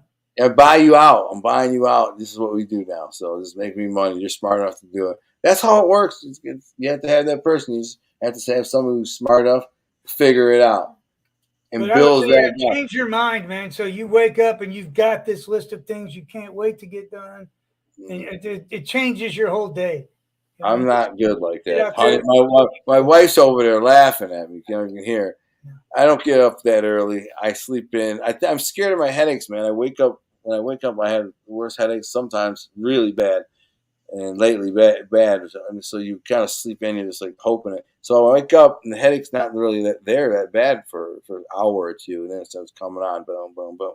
So I tend to sleep in bed a little bit late, like Yeah, I 8:30, don't have any 9, of that. Then I get up 8:30. at 4, like without an alarm clock. At 4, Then I go to bed at midnight, or 1 o'clock in the morning. yeah, I So go to bed early. I'm Ben Franklin, man. But I'd say like your success will depend on what you do after dinner. Do you sit down and watch TV and have a beer, or do yeah, you get right, ahead? Like I yeah, said, exactly. even in the Create, bathroom, I got the books and things I need to do every minute of my day. yeah. And you don't That's got to it. be like me. That's just my thing. But I Oh was man, known like this. You know what I mean? But I you're a just feel bad like mother, dude. I got a written list of things I need to accomplish, and every day I got to go to bed going, I'm closer to those goals. Oh, So you're priceless, dude. I'm telling you. You could get a job in a Fortune 500 company right now if I make $500,000 a year. You could. But I'm You happy. go. Happy right where I'm at. I'm a problem solver. I can do this. But you're going to be for me. I hope that the job that when I hire you to do this job, I hope it's not a stressful job at all, and that it's fun and it makes you a ton of freaking money, and you're good at it because it's fun. That's the deal. I mean, I can't wait It'll for be that. fun. It'll be fun. Yeah. So, anyways, with Josh got any last words? I gotta eat. I'm starving, Hey, you guys. Josh, you got something? He's over there pumping iron. He'll be here in a second. Let's freaking do it. You're working out in the middle of the show. Working Intern. on the show, yeah. There he The is. intern does. Yeah, we're doing max Whoa, outs. whoa, whoa, whoa, whoa, whoa, whoa, whoa, whoa. My wife said she made Swedish meatballs. Bubbles. Let's say bubbles. Or bastones. That's how you say meatballs. Actually, propette. Propette is how you say meatballs in Italian. It's just like propette, and it's good. But I'm about to smash some. So we got potatoes too? Noodles? What kind of noodles? Good ones. Well, sounds good. Is your hair green, bro? Or is that just me looking No, crazy? for some reason my hair doesn't like that stuff. Let me find out you got green hair, bro. I'll come over there and shave. I don't. Shave that freaking head right off, bro. You be bald head when I leave. You got a bit of a colic there. So what are you doing? What's up with you? We're doing like max outs and weights this week. That's just fun. That is fun. Yeah. What's your max out? I got 195 on clean. Squat was 200, which is up. I had that kind of back injury, and that kind of slowed me down for a while. But I'm getting it back up, and then I got to do bench tomorrow. How much do you think you can bench? Last time I got 185. I think I can probably get it up to 190, 195. Yeah, put 195 on there. The key is how many warm-up sets you're going to do. I usually do 2 or 3. How many sets? How many reps? I usually go 6 reps at 105 and then 6 reps at 115. I'm gonna tell you how to do this, man. You want to beat your best bench? Is what you do. You go in there with a 105, and you just do like 2 sets of like 15 or count until it burns. That's it. And then wait 15 minutes before you do your bench. Wait 15 minutes. So after that, your heart rate will go up, and your muscle will pump up with blood, but your body will bring more. The glycogen that you spent doing that first set will be kind of injected into your bloodstream, into your muscles. So it's almost like a boost. And then you go do your set, and you'll smash it. It'll feel lighter. But you gotta wait. You gotta make sure you wait 15 minutes. You know what I'm saying? Don't wait 2 minutes. The problem is some guys do a warm up set with a bunch of reps, get the heart rate up and the blood pumping, whatever, and then they'll go over to the bench and try to do the set, and they haven't replaced that glycogen yet. You need that. Just wait 15 minutes. 15 minutes seems like a long time, but you'll see. You'll bench more. You'll be stronger. I could get you, dude. I could get you strong as hell if I was with you. There's a way of training that can get strength and power really fast. If you know how to do it, you do it right. But it's almost like you won't believe it or if I explain it to you. It's low volume. So basically, take your sets, your body parts, right? Do a couple warm-ups for exercise. No more than like 3 exercises per body part. And you got to do about 3 or 4 working sets till failure, heavy. That's it. For one muscle for a week. That's it. Spend the rest of your time growing. That's what you do. If you're able to just say, I'm going to do 4 sets of biceps this week. You do a couple of warm-ups I don't count, and then you 4 till freaking failure. All different exercises. Straight bar, in-close, curling bar, dumbbells, whatever it is, hammer curls, 4 exercises. You just go to grab the heaviest freaking weight you can do and get 6 reps and fail. Bang. And then you go to your next exercise. Boom, boom, boom. So we do 3, 4 exercises for biceps. That's it. If you follow that process for your whole body, bro, you'll start growing. I'm freaking 50 years old, bro. I'm just saying. You can get there. I know that sounds crazy, but that's what powerlifters do to get really powerful. You just got to push really hard and go. You're not gonna do it. No, I'm saying I'm looking at my own muscles and then looking at yours. I'm like, I'm not there yet. Well, you're young. I didn't get there. I didn't get till I was about 21 or 22 when I got big. Actually, I got to 22 years old, and I basically stayed the same build for the next freaking whatever years, 35 years, 7 years. I look basically about the same as I did when I was 22. I think I'm a little fatter now, but about a little fatter, but basically.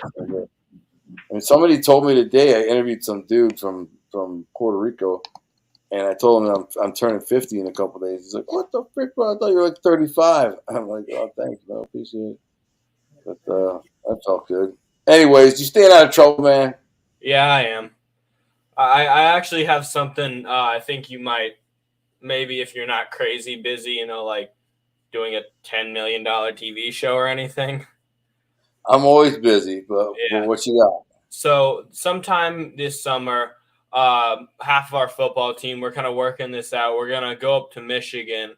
We're gonna all take like backpacks and stuff, fill them with like bricks, rocks, or something. We're just gonna go up there 3 days. We're gonna run the dunes.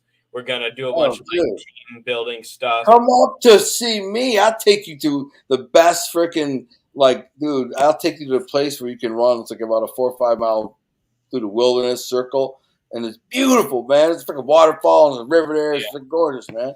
If you want to come up here, bring your guys. We can play football. We can put pads on, bro. I don't care. I would put pads. I don't give a shit about anybody who judges me. I will go play football against a bunch of 16, 17-year-old kids, and they may kick my ass. I don't know, but I'd be willing to do it. I mean, it's just like I brought that up as an idea just because we weren't 100% sure. The problem is a lot of these kids pay for their own gas. It's a little on this. It's like 6 hours away. But you got to pack in one car. Everybody get in one car. Bring your football pads. Like 30 of us. Oh, there's 30 of them. We got to get a bunch of cars. Yeah. Yeah, but bring me football pads. That's all I'm saying, and I'll pay for them and a helmet. I'll wear my helmet from my snowmobiling helmet on the football field. Oh, that'd be fun. You guys can't tackle me. I don't give a shit. Well, how much you work out, mother effers. You ain't tackling me. It's gonna take 6 of you guys to bring me down. 50-year-old. Actually, there's this one kid. If he doesn't go, he's like the one kid. If he doesn't go on to become like a NFL or Division I football player, he's probably going to end up as a serial killer. Like I don't see there being much of an in between there. Really? He's just a freaking psychopath. Like really, he's like my size. He squats. I think he squatted like 540 pounds. He's just like absolute just monster. Yeah, I know guys like that. I knew a couple of, like genetic guys like that, but they didn't have the heart to play football like that. They just didn't have it. He loves it. If he loves it, then he's got a good chance. If he loves it, and he's really good, then he's good really good. I think he just won like our entire. I think he won Player of the Year for our. Bring his ass. I'll run his ass over and make him look like a clown, bro. Just bring me pads and a helmet. I don't care. What position does he play? He's a linebacker and a like. Oh yeah, perfect. You can't tackle me, mother effer. I'll juke him out of his shoes, and the first time, and then the second time, I'm gonna run through him like he's a moving target. It's always good that linebackers. When I played football, were always you can just get them, man. Like they're coming out of the backfield thinking, or defense. Anyways, it's easy. You can either juke them or you smash them. But I remember always the first maybe 10 plays of the game, I'm trying to spin and juke and do all this stuff, right? They don't know where the frick I'm going, so they're kind of staying light on their feet when I'm coming. But by about the 10th play, I just start dropping my shoulder, right? And boom, they're expecting me. And I was like, wham! And I just bang. It'll stumble for 5 or 6 yards and get tackled. Boom. That's what I used to do. This shoulder, bro, it still hurts. It's still janky and messed up from all that. Taking like a freaking. Oh. I could probably get like 4, 5, 6 guys that we could just like swing up there for like 5, 6 days. Honestly, I mean that would be fun. I can't stay with you for 6 days, but you guys go around and see the sights. Come up here and go do your fun stuff. Yeah, there's a million things. Yeah. I mean, I don't care. Were you planning camping and like go to different campgrounds, or what are you gonna do? Yeah, a lot of them are like really big, and one of them is like really the one that's like a really good linebacker. He's like really into hunting and stuff. So I feel like you enjoy it. You gonna camp? Yeah, we think about camping. Going to Like we just kind of have like so many things we're wanting to kind of do over the summer to kind of like So keep bonding. if you come to Michigan, come see me. I can take you some dope spots. That's all I'm saying. Dope spot. Like it's like hidden secret spots that nobody knows. If you need gas money, you spend a whole 3 hours talking about hustling. Yeah, right. Like you said, we're talking about gas money, man. You gotta get your ass out. My wife, Maria, she got you. Yeah, you just spent 3 hours talking about hustling, man. You can't hustle up some gas money. You find out there's a million ways to make money, man. Get online, forget the freaking whatever it is you're looking at, Snapchat or God knows what with you guys as kids, and hustle at the same time and make some money. And shoot, man, you can ride up here in style and get your own. Like, you buy a badass car. I'm thinking about asking my dad if I can use his Corvette for this like photo shoot that I'm doing. My wife says he never let me. He might not be, but he might. He might. He's telling me, "Oh, it's going to be your car." Drive it down Detroit, he'll never let you. Why? All right, now I got to hide my wallet Why is that? because I'll be paying the gas money for this trip. No, that's more my sister. That's more my sister than me. Listen, go hustle, man. It's easy to make money. Smart as you are and capable you are, if you simply said, Dad, listen, you see this product here? I know its value is $800 or whatever. I found it on sale at 20 miles from our house, and it's freaking, the guy's selling it for $300. Can we go get it, pick it up, and sell it? You could go pick that up, put it right back out, and sell. Put the $800 price tag on, and in like a week or something, somebody would buy it. Now you got $400 in disposable gas money if you need or whatever. This one deal. Now, if you keep finding deals. When I was selling drugs and hustling in the street and all that, I still did this. I still sold snowmobiles and motorcycles, dirt bikes. I hustled them all because it was easy money. I run through toys. I like toys. I like to ride dirt bikes. I like to ride four wheels. I like to ride quads and snowmobiles and jet skis and all. So I buy them and use them a little bit and have fun with them, and then like flip them and sell them for $800 more than I paid for them or whatever. That's an easy hustle. It's one of 1,000 hustles you could do right now. What are you doing for money right now? I mean, right now, like I'm kind of in the middle of like doing like a bunch of different sports, but as soon as like summertime starts rolling around, I got my license to be a lifeguard last year, but I worked at the summer camp instead. So probably over the summer when I'm not playing football, I'm going to be lifeguarding. Lifeguarding? I mean, Yeah. But what else are you going to be doing? Lifeguarding's easy. You're just sitting there looking at people in the pool.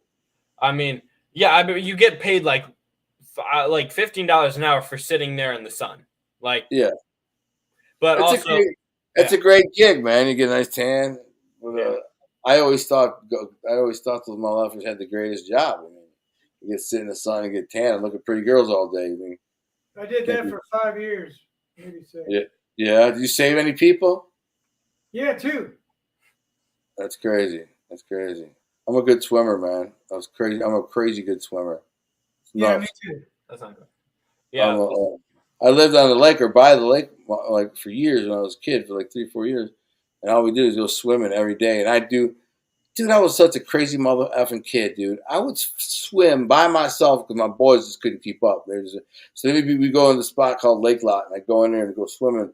And then they come out like a couple hundred yards, but I'm like, I'm about to go out here a mile, motherfucker. It's 10 feet of water, so you ain't touching the ground. You're swimming. And I swim out there, and boats were flying by between me and the shore. Like the shore was a mile away. I'm out in the middle of the lake now, a mile out there. Starting to get tired as hell. I can't breathe. So I'm doggy paddling. I get to the point where I'm so tired because I didn't eat enough that day. That was what it was, about low blood sugar. I was always starving as a kid, like I am now. That was the reason I was getting tired. So the only way to survive when I was about a mile out there was to I'd stand and drop to the bottom, was probably 8-9 feet deep, and kind of rest. And then I'd push myself back up, get a breath of air, and then drop back down to the bottom and just stand there, kind of like trying to oxygenize my body and let my muscles kind of have a break. It's the only way I survived. And I did this willingly, dude. I willingly went out there and said, I'm going to get a good workout. I get to the point where I'm literally almost dying. I'm like, if I don't do this, I'm at the point where I'm going to die now. So yeah, it's funny you say that. I teach that to my kids. I'm like, you'd be surprised. I'm like, look, if you think you're sinking, just go down to the bottom, relax, and jump up, and you can do Yeah. that forever. I'm like, Yeah, you'll never be too tired to do that. Yeah, yeah. Well, I was pretty freaking tired, dude. I'll say when I was out there, a boat one time stopped me and said, "You need some help, man?" I said, "No, I'm just swimming." I would go out there with my jet ski, right? About a mile offshore of the jet ski and turn it off. I had a big 3-seater triple jet 1200 jet ski. And I would push it and then swim up to it and push it and swim up to it. And I'd do that for a mile. That was my workout. Like I'd push the big jet ski, I'd swim up to it for a mile. Dude, it was by the time I got to shore, I had such a pump, dude. Everything was pumping, dude. Oh, I'm a good swimmer though. I get on a boat like when we be drinking, like the Belle Louisville, things like that. We're out in the middle of nowhere, and you can barely see shore. And if like some dude was talking smack and shit, I'd get him off aside. We'd do a couple shots, and then I'd go, "Hey man, let's swim to the shore." And he's like, "What?" I'm like, "Yeah, let's swim to the shore. We can make it." Because I damn sure know I'll make it. Yeah. Like the next day, I'm like, "Man, that was a douchebag thing to do," you know. But you didn't do it? No, they were always like, "No, that's crazy." I'm like, "Really? I think we can make it." But Yeah. I know damn well they can't make it. But, Yeah, that's why you did it. That's why you said it. I was gonna drown the poor bastard. I was like, Yeah. "Yeah." Then the next day, I feel terrible about it. I'm like, "What was I thinking?" Come on, let's go swim. You know he's gonna drown. Yeah, there's no way this guy's going to the river. No way. But also, I, like, I, I'm like 4 or 5 shots in, I still know I can do it. exactly. I was like a butterfly. I swam across the St. Clair River, which is about a quarter mile across, in 13 minutes. Somebody bet me I couldn't do it. Somebody bet me $50 I couldn't do it. I said, I'll swim across this. It was just there was 3 channels in the St. Clair River. There's north, south, and main channel, whatever. And I think it was the center channel. I can't remember. They're all about the same, about a quarter mile wide. And I said, there's a party. I said, I'll swim across that thing in 15 minutes. I said, no way. There's no way you're swimming across. I said, yeah. And I really was just talking shit because I didn't know if I could or not. But I knew it was a quarter mile, and the water current is bumping right there. If you go in here, if you go in here, you're going to come out freaking a half a mile downstream because the current, well, yeah. But I was smart enough to say, hey, somebody follow me on a jet ski because in case I, drown, and somebody so be there for me because I don't know. And also this dog followed me. This dog that I saved because he ate a frog. He had a frog in his mouth, like a poisonous frog, and I took it away. I kept washing his mouth out with bottles of water and forcing water down his throat, and he just bonded with me. I think I fed him a cheeseburger. And now when I go to tell the people I'm going to jump across this river in 15 minutes, the dog's following me. There's like a diving board, and I just run off because my other boy's got the jet ski. He's going to follow me out there. I dive off the diving board. I'm in this ice cold St. Clair River. I'm swimming. Boom, boom, boom, boom. And then this dog comes up next to me. The dog catches up to me. The dog runs out, and the dog's swimming with me. So now I'm more worried about a dog drowning. Yeah, I know how far he can go. You're right, exactly. So he wasn't in the best shape. And I'm swimming, and I'm telling my boy on the jet ski, watch the dog, man. If the dog, starts struggling, pull him up on the jet ski. You can give him jet ski's got plenty of room. He says, all right. So anyways, I swam across that all the effort. I said, how long? He said, 13 minutes and some change, whatever it was. I said, I told you I could do it. I was out of breath and exhausted because I was swimming so fast. Boom, boom, boom, boom, boom, boom. Like I was racing. Boom. I knew if I slowed down, I wouldn't. It was a $50 bet, man. I almost died. I remember feeling like my heart's racing and everything. I'm like, I could literally drop dead from this. I played a tennis game in prison to death almost. I mean, I almost played to the death, bro. Like I almost died. I would not let this mother effer beat me. He had a whole crowd of mother effers chanting and cheering for him. It was a dude from a gang, and his whole gang was there, like the Latin Count. And nobody could beat me on the compound, so they were trying to find this guy, and this guy's a new guy. He's supposed to be really good at tennis. So, and he was good, and they bring me, so this guy can beat you. And they all stand around like 50 mother effers, bro, inside this fence watching this game. And every time he gets a point, they're cheering. But every time I get a point, they're like, oh, they want to see me lose. They want to see me lose. And I play this game, and it's like 95 degrees, no joke, 95 degrees. All I got is I got a regular bottle of water, but it's kind of a big bottle. But dude, there's a fountain on the other side of the basketball court. You got to walk on the fence across the basketball court, and you just got this ice cold spring water that comes up on the yard. But dude, it was so hot, man. I thought I was gonna die, dude. My heart was racing. I love I those remember games. that, Like tennis in the hot sun's awesome. yeah, back and forth. We were going back and forth. It was like something love, like 20 times we were love. And he just could not beat me, and I could not beat him. And we had to stop for water like 2 or 3 times, dude, and just chug down those like 2 of those bottles in 2 seconds and pour it all over your head. And these guys are cheering, man, and I'm trying to, like, I got no love on the calls. You know, the calls weren't. If I wasn't Yeah, like of course. perfect, if I wasn't in perfectly, these Yeah. motherfuckers. Yeah, that was out. That was out. That was out. I'm like, come on, motherfucker. And that was out. So, and we went back and forth, and these guys. And I was so exhausted. I remember at one point I prayed to Jesus. I said, Jesus, don't let me lose to this guy. I said, and don't let me die. I said it, God, in Jesus' name, please, don't let me die.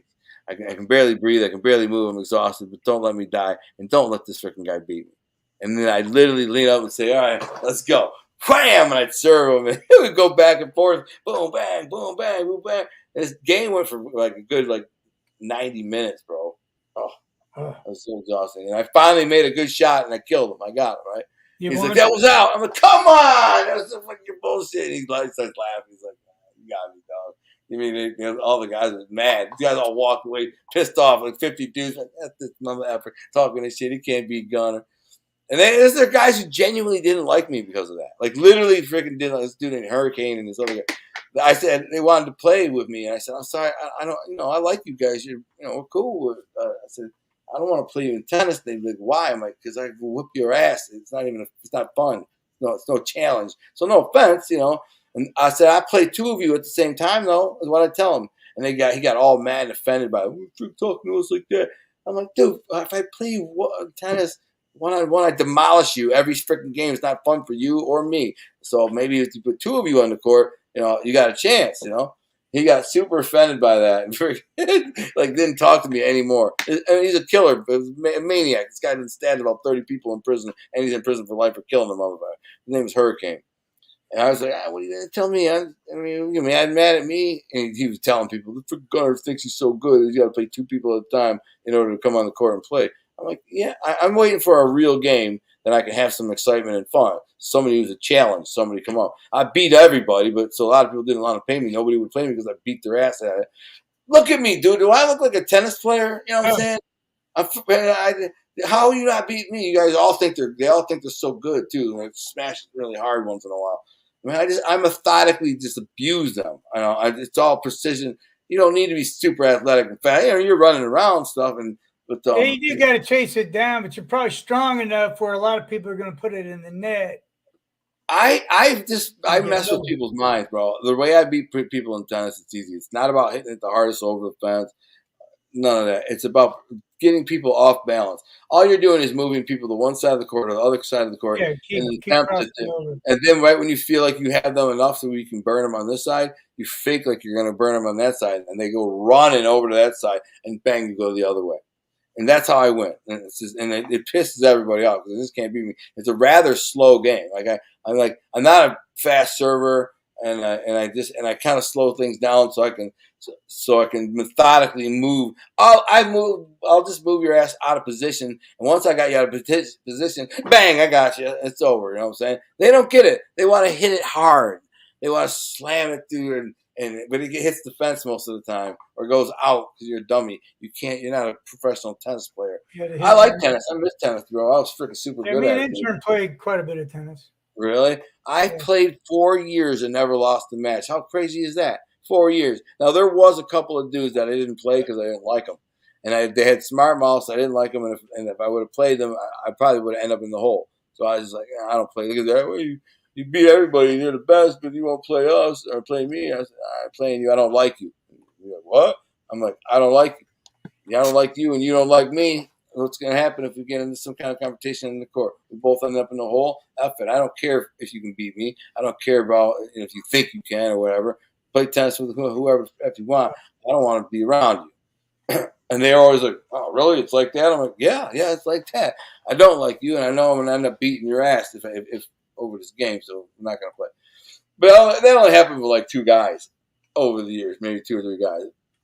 Everybody else had demolished, and I don't even know how I did it. I never learned tennis, never had a coach, never nothing.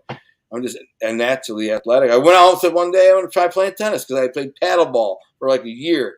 It's kind of a similar premise, except you're against the wall and it's you and another dude and you're trying to kill each other with a paddle and a racquetball.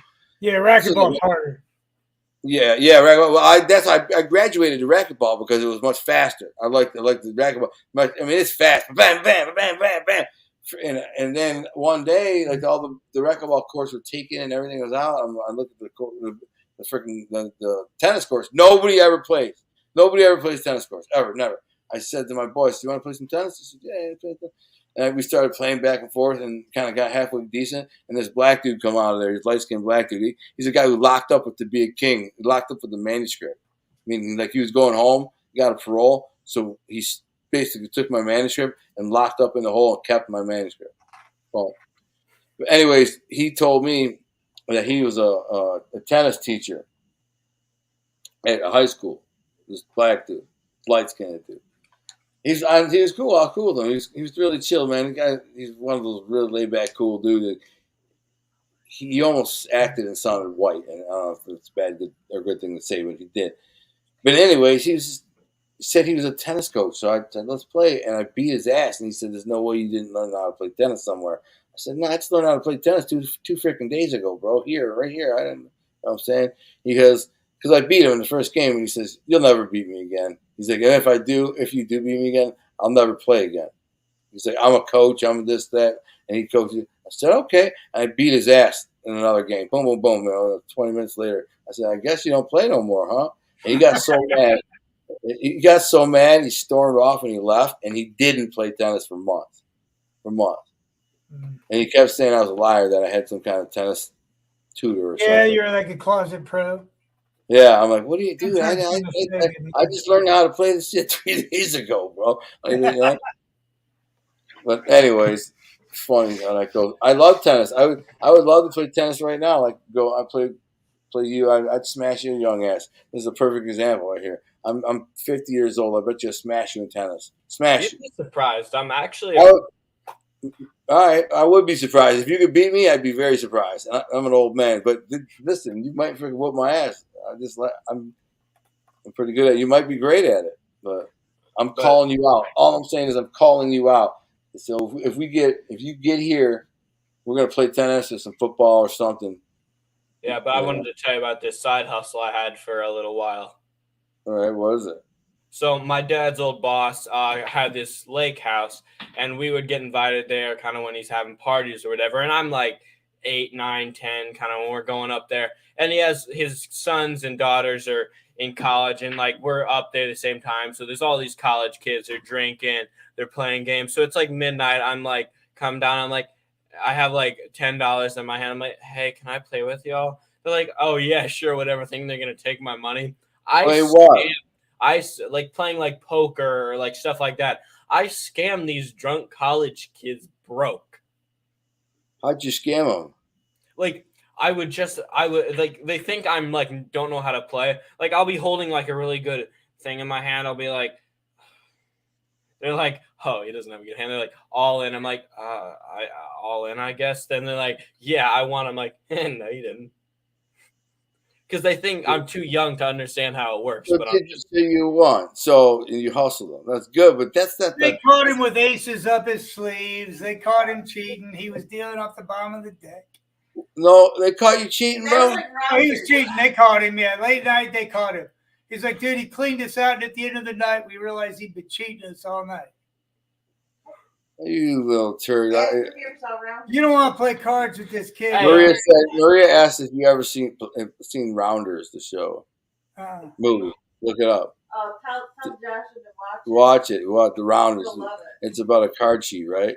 Matt Damon. With Matt Damon, yeah. Yeah, he'll deal you any hand he wants, man. He's great. I knew guys like that in prison, dude. They were slick as hell. I don't know how the frick they did it. It was amazing, but if you did that to me, and I found out, he'll shuffle the cards, and if he taps them, that's when he did it. He'll flip it up vertically and tap one against the other. I'm just saying, if you did that to me, I would have beat your ass. He does it a lot, man. And he gets you when you're drinking, so you don't pay attention. And I know then he does it. When people are drink, like I don't drink, so when people are drunk, that's when you like they're not halfway paying attention. Like with like I'll do like magic tricks and stuff on my dad and my family when they're not like sober, and they're just like seem way more impressed. But it's actually like simple stuff that any sober person could figure out. The dude dealing stuff like that is not easy, but it definitely would piss me off. That's what I'm saying. Be careful, man, because you cheat the wrong guy. I'm not like I know who and who not to cheat, but you shouldn't cheat anybody, bro. Yeah, I know. I was 9. I was like, oh, this seems like a bad idea. I'm gonna do it. Don't do that. Don't cheat. I know. I haven't done it in a long time. Yeah, don't play cards with him. That's my advice. Get your side hustle. I mean, it's not a bad hustle, but just be careful. You know, you get the wrong guy, you hustle like that, you're gonna get mad, and then you got a big problem. You're sort of right. You got to pick who you go. There's a lot of suckers out there, though. So, I mean, if you're good at it, God bless you. Listen, I gotta go, you guys. It's been fun. I gotta eat, man. I haven't eaten. I worked out and got right on the mic. Josh, what are you doing now? I bought this. I just thought it was cool. It's like a big chain with a like golden diamond debit card at the bottom of it. It's fake? No, it's real, but they're not like the pure 100% diamonds you're gonna find in an engagement ring. How much was that? Like over 100. So that's not real, dude. Not well, not the. It's not real. A real gold chain like that. It's gold plated. Yeah, exactly. It's gold plated. It was gold. It was solid gold. A couple G. I know, dude. I dealt with jewelry my whole life when I was young. That's cool, though. I want a chain. I'm gonna get a chain for my shoot, a photo shoot. Yeah. Get a nice chain. A yeah. You have to give me. I have to borrow that one. I got to go to this photo shoot in Detroit, and I got to throw back to the old days. So I got to wear a gold chain. So and a wig.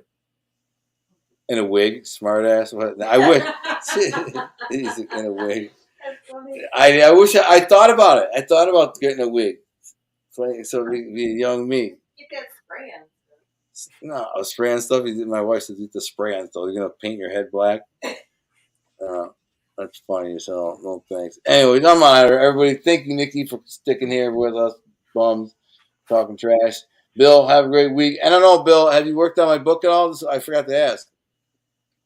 Yeah, I'm moving forward. Are you? Is it okay? Or are you struggling with it? No, it's gonna be fine. It's good. I figured you did. Yeah. Bree's done a lot of legwork and stuff. We're all signed up, and we'll be moving.